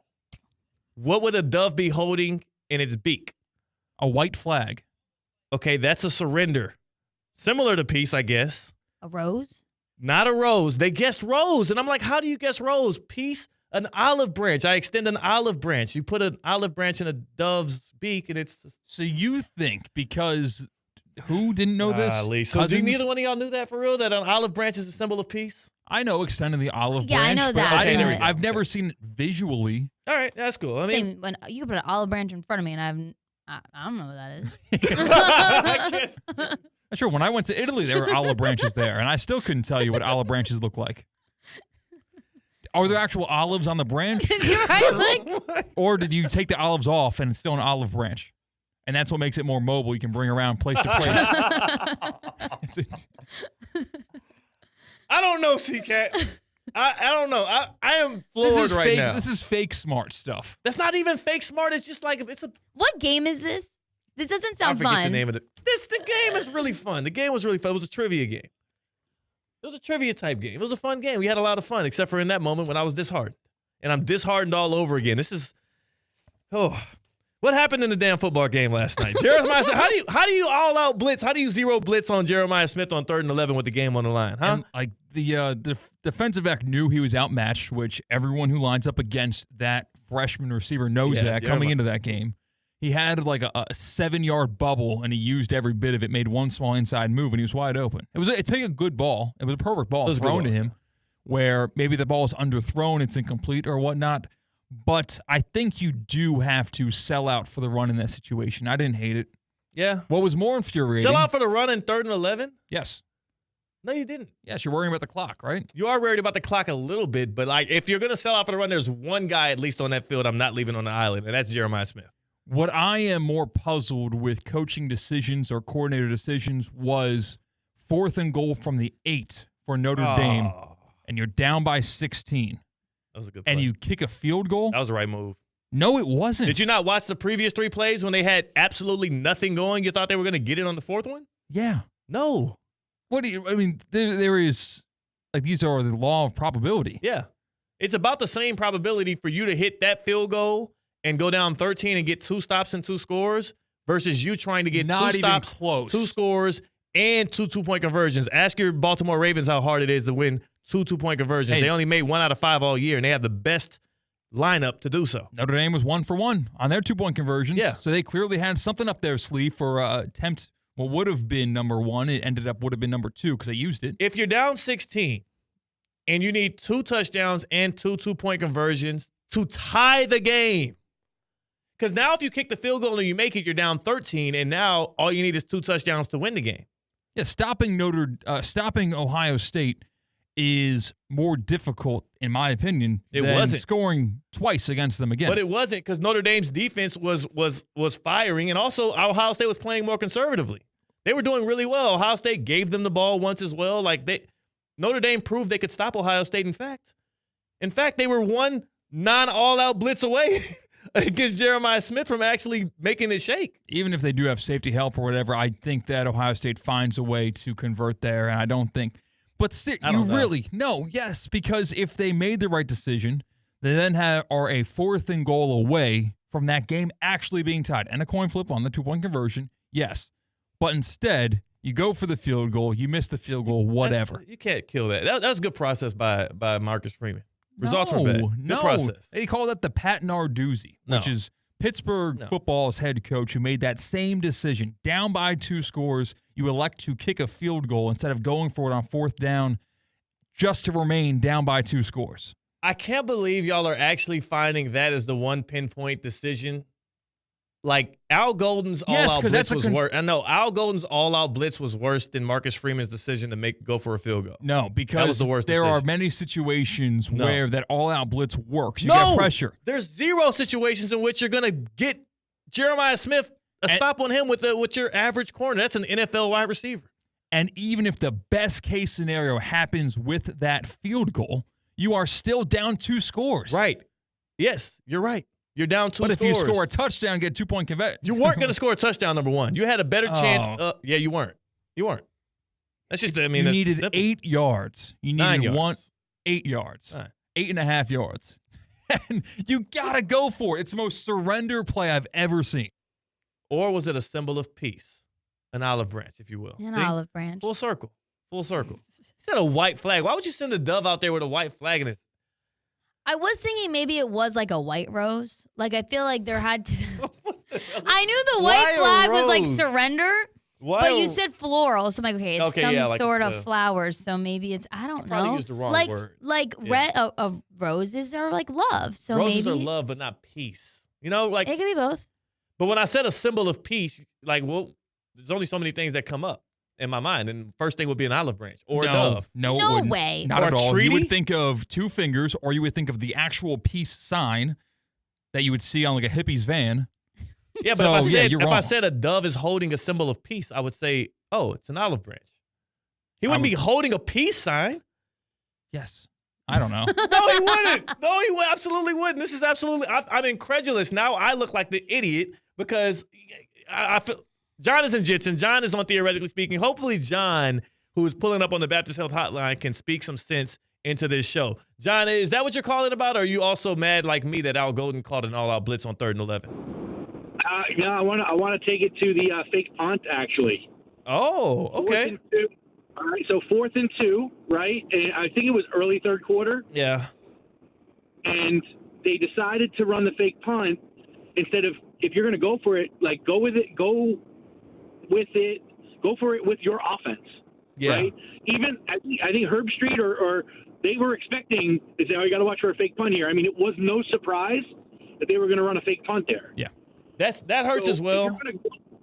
That killed it, man. Like, that's the 3 points that forced them to go for a field goal or 4th down later in the game, right? That 3 points is a killer. Now let me ask you. You gave them. Are you a Notre Dame fan? Are you a Notre Dame fan? No, I should say I had no skin in the game. I had some skin in the game, but not from an Ohio State or Notre Dame perspective. Yeah. Okay. But seriously, you're going to go for it on 4th and 2. Go for it with your best guys, with your offense. Don't bring the backup quarterback in to throw some half-baked fake punt. Yeah, because it was the most obvious fake punt of all time. And that's probably the worst play you can make because the fake punt works because of the element of surprise, where the conversation being had in the huddle before that 4th and 2 from Ohio State is they're going to fake this. Right. That's true. And you have Riley Leonard, who had one great drive with his legs, and if you have a quarterback that can get you 2 yards, it felt like before last night he was getting 3 yards at will at quarterback. I completely agree with you, John. If you're going to go for it. Yeah. That's good. That's good. With your guys. John, symbol of peace, olive branch. Does that what comes to mind? Am I right here or am I wrong?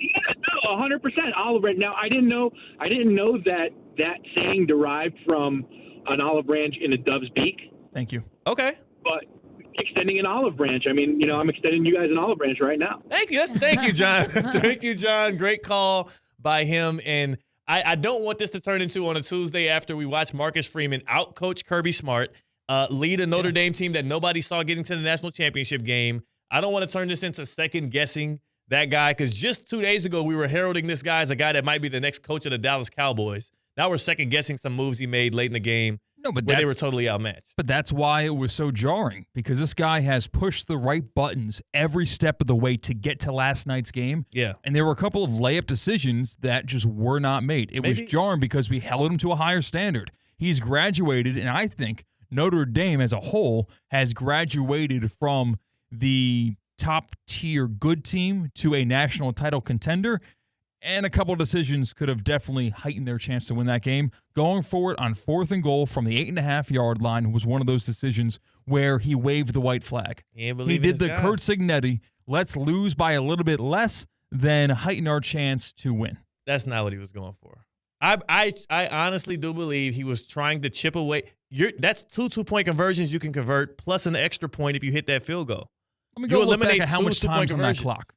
Yeah, it was like 8. It was like 9 minutes. I think that we're going to find the official time right now. Yeah, it was like 9 minutes. I mean, what? And they had all 3 timeouts. Because I'm going to find this number. Yeah, all right. Because you're counting down first downs. Where you're thinking, I think Ohio State can get 2 or 3 first downs on us, and that juices the clock. I think the time was a little bit less than 9 minutes. So I'm going to table that part of the argument until later. All right, look up the minutes. While you look up the minutes, Tina, I want to talk to you about our favorite gym in the area, F45, because this year, one of my New Year resolutions, if you will, is to get in that gym with you and work out with some of the best. Yes, and you will. Yes. You'll go over to F45 Palm Beach Gardens or F45 West Palm Beach. 45-minute workouts. You're in, you're out. You could do a strength day. You do a cardio day. You could do a hybrid day, which is a little bit of both. Yeah. You could go in the morning, like me, Theo, or in the afternoon, around maybe noon. How early in the morning you go again? Like 6? I'm 5:15 a.m. I have to. I love it. I love being up that early. I love it for you. Yes, it's not for everyone. And that's why there's different times for everyone. You can go in the evening, after the show, maybe like a 5:30 class. Whichever works for your schedule, F45training.com. Find a location near you. Again, you're in, you're out, you break a sweat, you stick with it, you'll see the results. I love it. I'm obsessed with it. I have to love it to go almost every day at 5:15 a.m. 100%.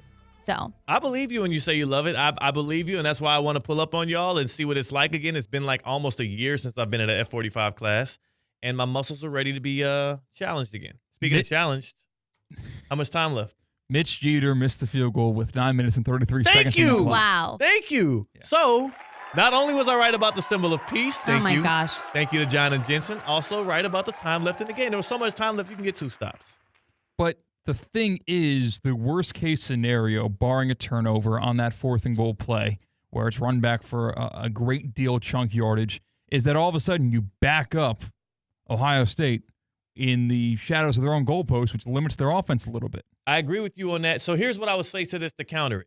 If you believe you can get a stop on Ohio State backed up on their 9, their 8, their 5, whatever, you should also believe you can get a stop on them at the 30, at the 40, at the 25, wherever you are on the field. But the scales are tipped in your favor when they're backed up, not when they're on the 30. A little bit because they're going to be conservative, right? But the scales are also similarly tipped in your favor when you know they're going to likely lean on the run game like they did. Like what Ohio State did following that missed field goal, more so to me, proves that it was the right decision because they played with their tail tucked and Notre Dame was able to get stops.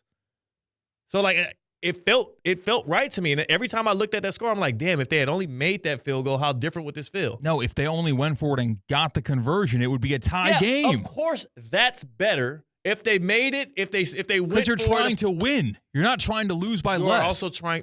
That is a win move as well. That's a winning move. It is a winning move. I don't see how it's not a losing move. Show me the win. Show me the win if it's a win. All right. What I'll say is this. Again, we just watched in the divisional round of the playoffs, your favorite team with maybe the best setup for 2-point conversions in Lamar Jackson, Derrick Henry, 2 tight ends, and a great offensive line, miss on not 1 but 2 2-point conversions. If you're down 16, not only do you have to convert that 4th and 9, you then have to convert a 2-point conversion. You then have to stop Ohio State. You then have to score a touchdown. You then have to convert on a 2-point conversion. And all of that ties the game up.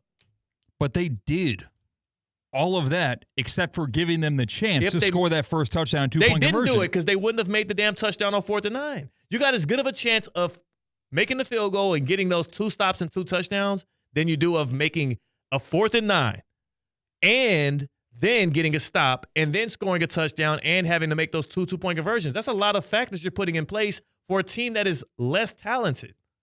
They were down 31-7 at one point. They got down inside the goal to go for a reason because they were having success on offense. Just because they had 3 failures of plays, the 4th one might work. It's harder to score in that area of the field, too. Like, Marcus Freeman knows his team better than we do. We're on the sideline saying, oh, you should have went for it on 4th and 9. He's like, nah, I've seen Riley Leonard in that position before.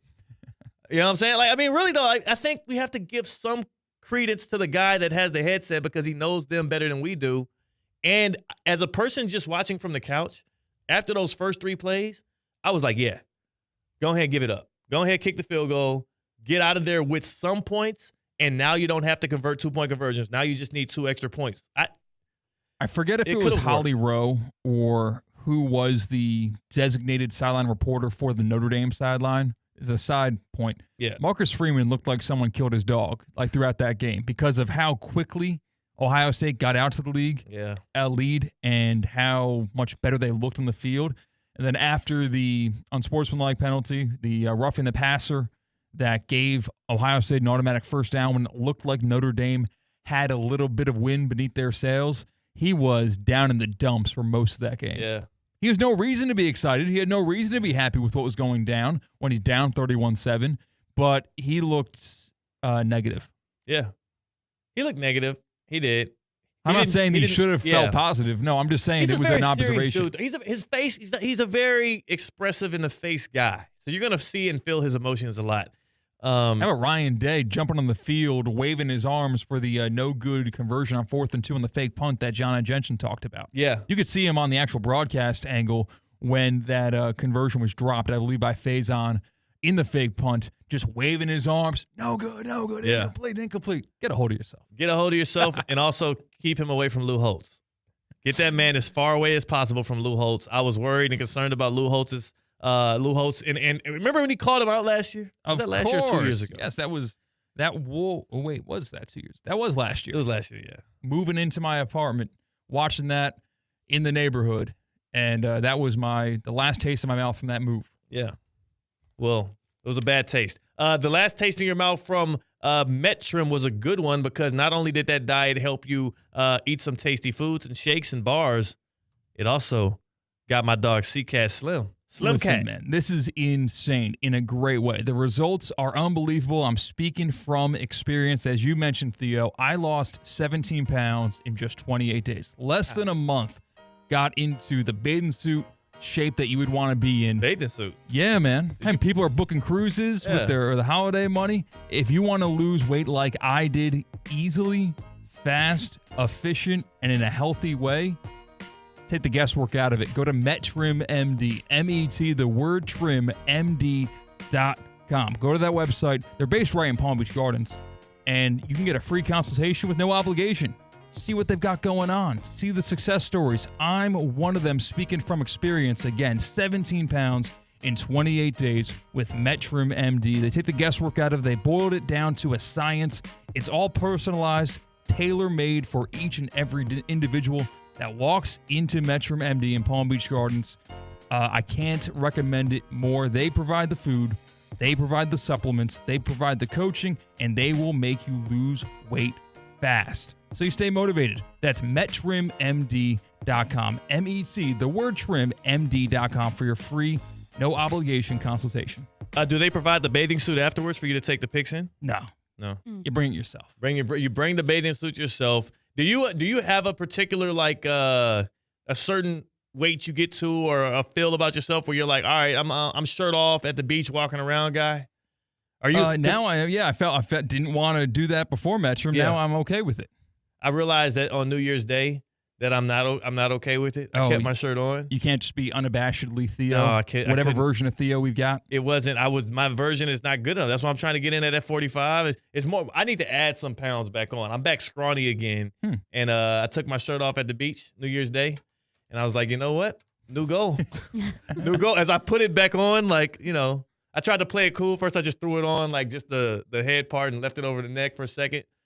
Then So you didn't look at yourself in the mirror before you went to the beach? I kind of did, but I knew what I was working with, but it wasn't enough. It wasn't enough. Was there comparisons? Were there people there was a couple chesty guys out there. There's a couple guys with the biceps out. Mm-hmm. I said, you're the buffest guy in your bathroom. Yeah. You're not the buffest guy when you go to the beach. I was feeling it in the bathroom, man. My mirror also probably has a little bit of probably gives me a favorable look. But when I got to the road game on the beach, I decided it's time to put some weight on. So I will be in the F45. We'll be back in the gym more this year. And we're going to bulk up. It's bulking season. It's also grading season. The midterms and the midday on the other side here on Theoretically Speaking.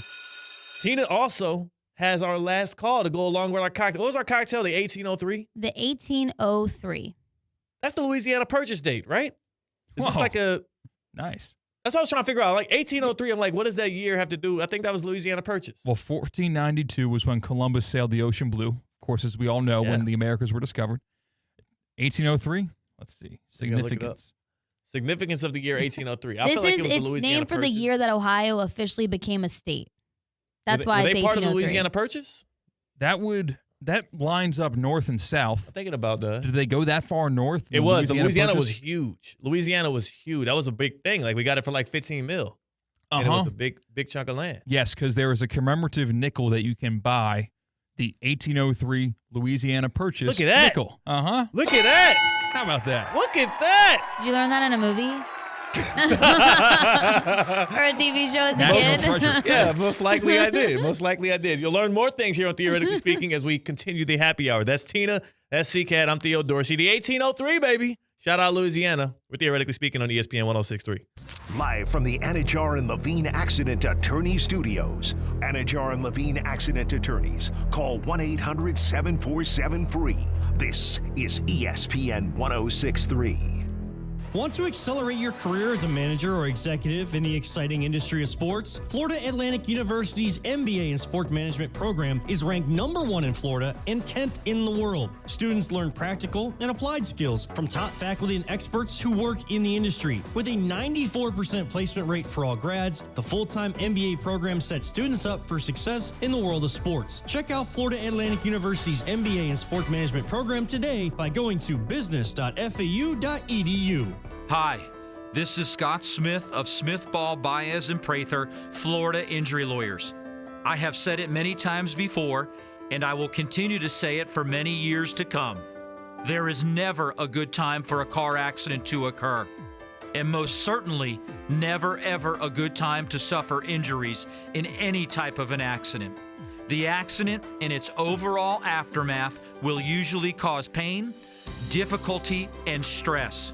Florida law allows accident victims to recover compensation for such losses, injuries, and damages. But such recovery is often not obtained easily and can require a lengthy fight with an insurance company. If you've been injured in an accident, call us now. Don't delay. The initial consultation is completely free of charge. The sooner you call us, the sooner we can put our experienced legal team to work for you. Don't hesitate or pause for another minute. Our experience, knowledge, and resources could be working for you just minutes after the call. If you've been injured, the lawyers at Smith, Ball, Baez, and Prather will help. Call us at 500.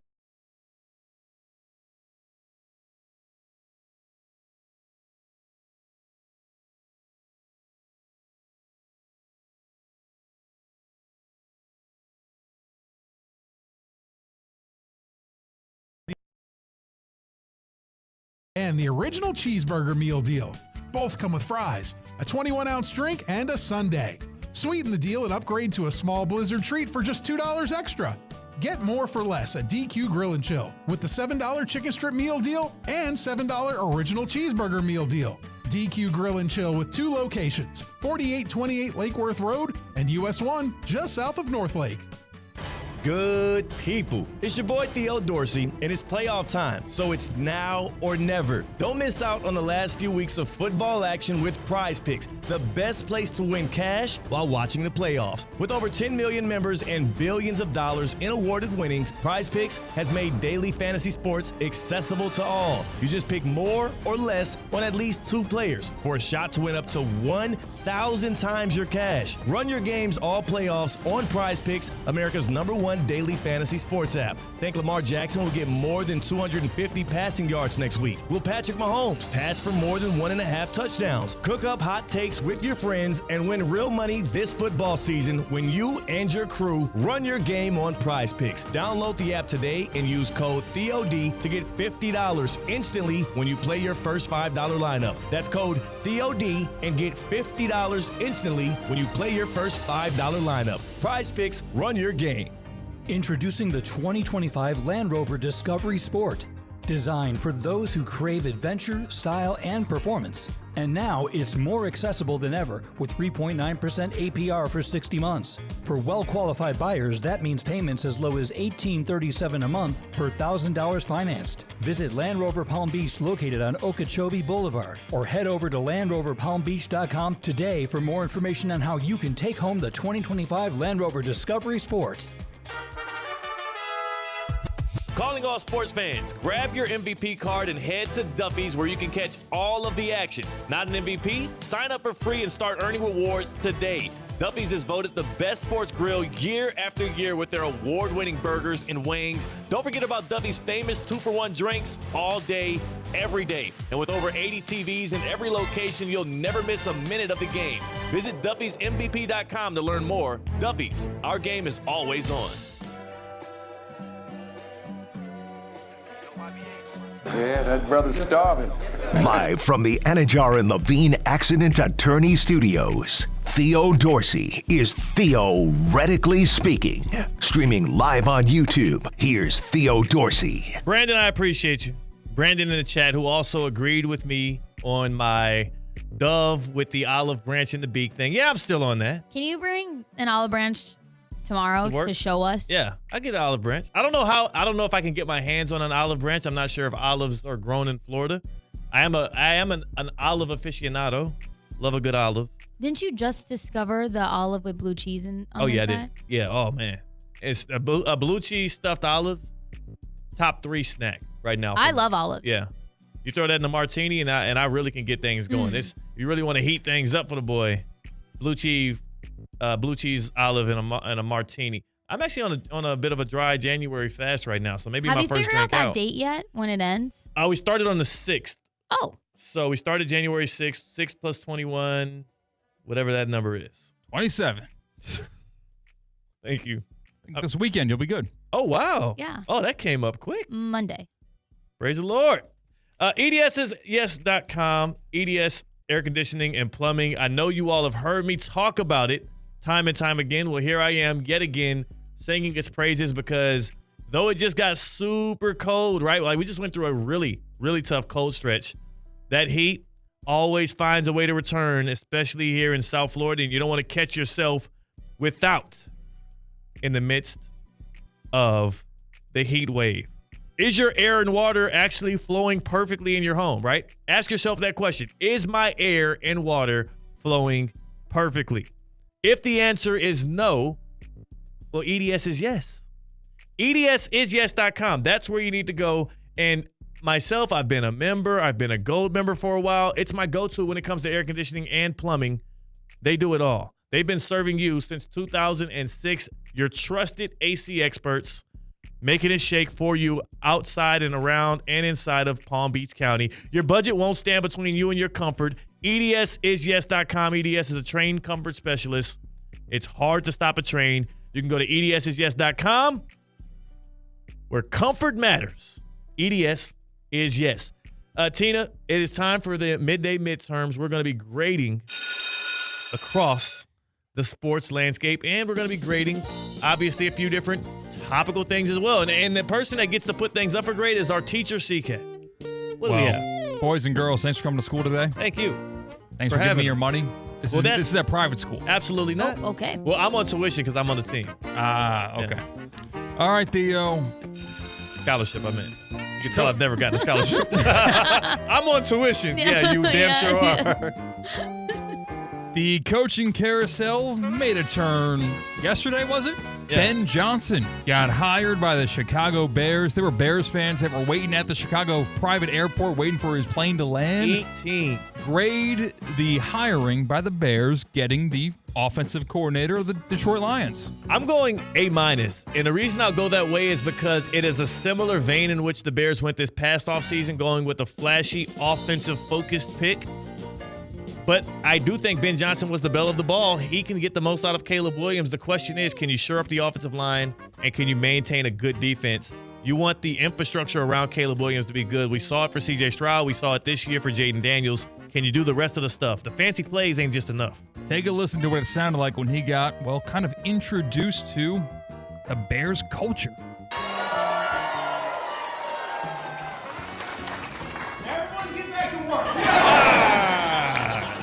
How you like to grade that? Grade that, team. My family and I, we are beyond excited. This is exactly where we wanted to be. Yeah, cut that. That's enough. That's enough. This is I where thought the words were nice. No, I like it. It was funny. It was a little nice, fun clip. Greatest clip in his intro there to the Bears fans. Well, I'm going to give it an A, but I think I was going to say an A no matter what because I feel like that's a good pick from the success of the Lions. Not from this weekend, but right. But I still think that's an A.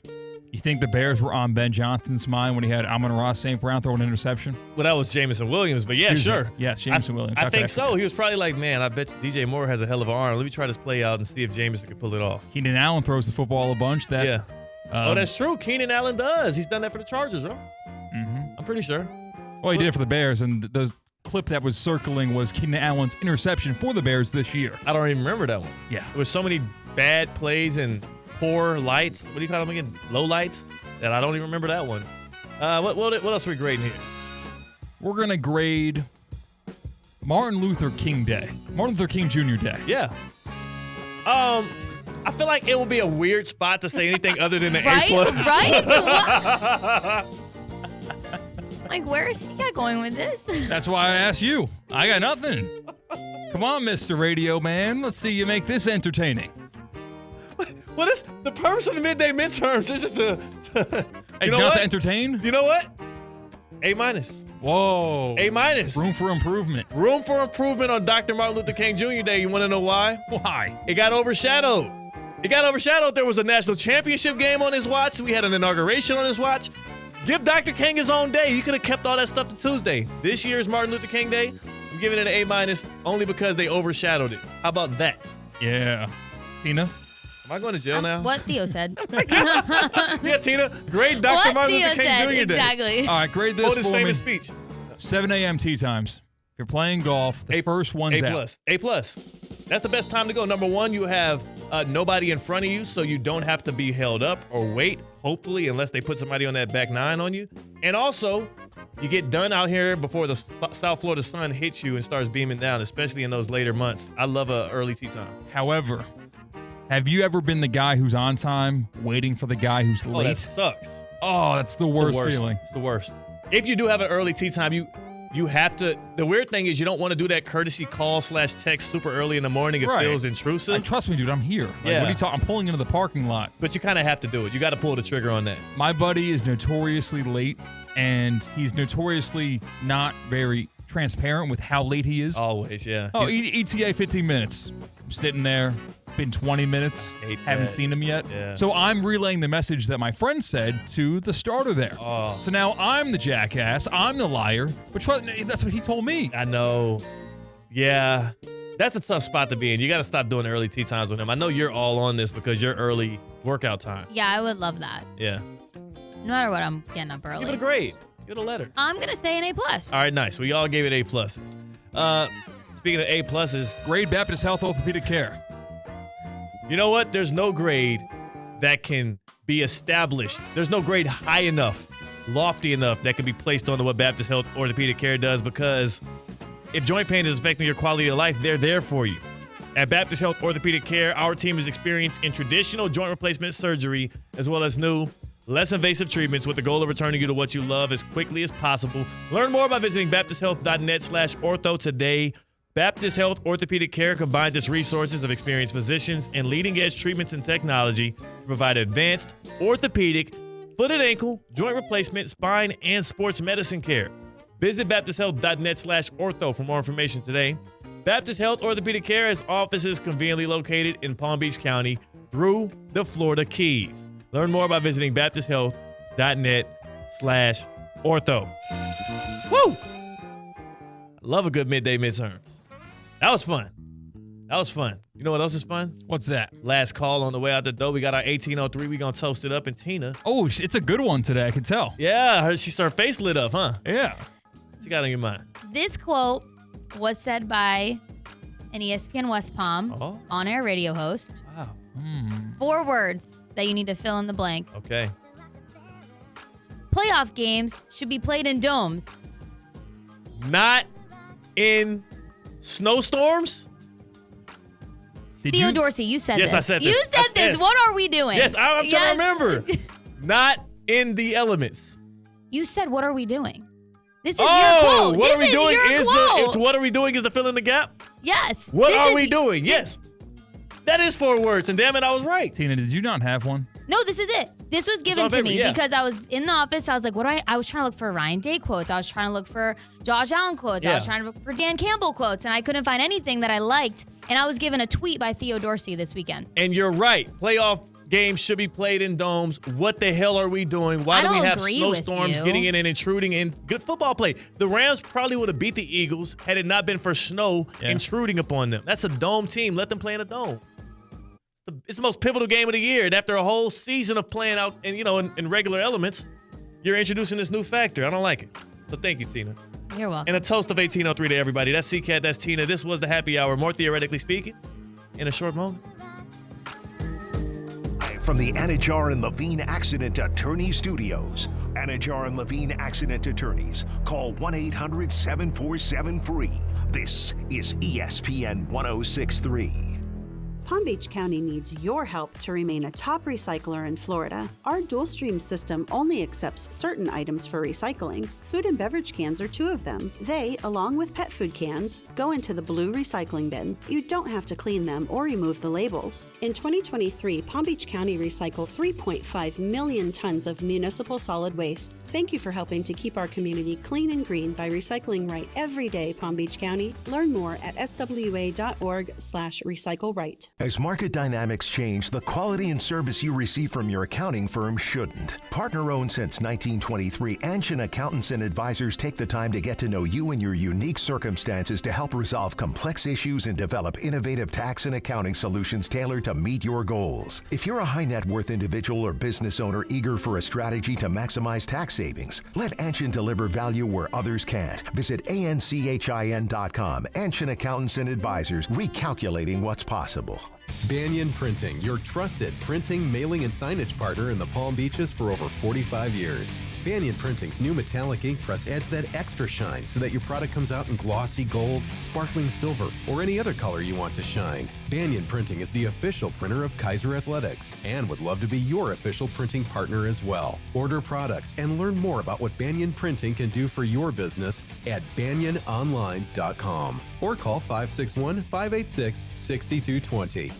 Theo here. EDS is yes. You've heard me say that over and over. So I need you to keep this website in mind too. EDSIsYes.com. For the most trusted AC specialist here in Palm Beach County, EDSIsYes.com. For 24/7 support, EDS is a trained comfort specialist. It's hard to stop a train. There are so many reasons why EDS is yes. When it comes to your air conditioning and plumbing, EDSIsYes.com. That's EDSIsYes.com. Hi, I'm Scott Smith with Smith Ball Baez and Prather, Florida Injury Lawyers. As you have likely seen and heard, law firm advertising is at an all-time high. Attorney ads seem to be part of every radio and TV commercial segment. Some firms are even using paid actors and actresses to speak for them. At Smith Ball Baez and Prather, we know that the decision to hire a law firm should never be based on advertisements alone. It is our past results and many positive 5-star reviews that we encourage you to read at smithball.com to learn more about our law firm. We have board-certified lawyers. We have lawyers listed in the best lawyers in America and in super lawyers. But most importantly, we have experienced lawyers located right here in Palm Beach County and the Treasure Coast that are ready to be your advocate and your voice, and fully prepared to start fighting for your legal rights today. Our purpose, legal power. Our mission, huge results. If you've been injured, the lawyers at Smith Ball Baez and Prather will help. Call us at 500-HELP, 500-HELP. With Smith Ball Baez and Prather, help is just a local phone call away. Offices Palm Beach Gardens, Boca Raton, and Port St. Lucie. So let it rip.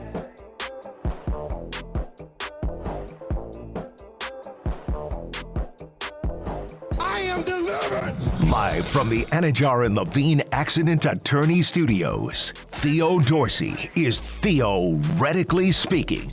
Streaming live on YouTube, here's Theo Dorsey. You a big stat guy, C-Cat? No. No? You want to hear a stat? Yes. Okay. This one from Warren Sharp. It's a tweet. He said he saw a crazy stat on ESPN that he couldn't believe. Over the last 4 years, over the Chiefs' 11 playoff games, 0 games the Chiefs had more penalties, and 10 games their opponents had more penalties. I mean, where do people get this fallacy that the referees are the reason why the Chiefs have been great? Have they not seen Patrick Mahomes elude defenders and throw the football like a magician? The referees have greatened the room for error for the Chiefs. That is what happened. The Chiefs were head and shoulders great, better in every facet. Yeah. Maybe 4 years ago. Right now, not looking like that, and they're getting a lot of breaks conveniently. What are the breaks that they had, though? That's funny thing is everybody keeps saying they're getting a lot of breaks. They beat the breaks off the Texans. They stopped them time after time on defense, and the Texans committed the fouls they were called for. Unlike Will Keon Anderson Coleman. did not his rough helmet, the passer. Did his helmet hit Patrick Mahomes' helmet? Not with forcible contact. Did it hit? Not with forcible contact. Helmets are big. These guys are similar in height. If you tackle somebody, odds are your helmets are going to touch one another. You know how hard it is to be a referee in the NFL, number one, right? Now we're going to feel bad for these guys. Not feeling bad for him. I'm just saying, where the ref was positioned right there, he watched a helmet hit the helmet of Patrick Mahomes and Mahomes fly backwards on a high hit from Will Anderson. Will should have hit lower. He had a chance to hit lower. He hit high. That was his fault. That is a technical issue on his behalf. He's a young player. Goes too low, all of a sudden it's still roughing the passer. No, he just goes to the midsection like he was taught to do. That's just the rules right now. So don't complain about the refs when you had every shot to win a game, but you couldn't get in the end zone. We got to get out of here. 5 seconds. TGL Tuesday, going love, going peace, going joy. Russo and Rizzo next on ESPN 106.3. Order for Jennifer C. Is this my double shot, double cream, double froth, double pump, double whip, double sleeve? Yeah. Can you handle that much caffeine? Did you know Discover automatically doubles all the cash back you've earned at the end of your first year? Oh, really? That's great. Seriously, did you know Discover automatically doubles all the cash back you've earned at the end of your first year?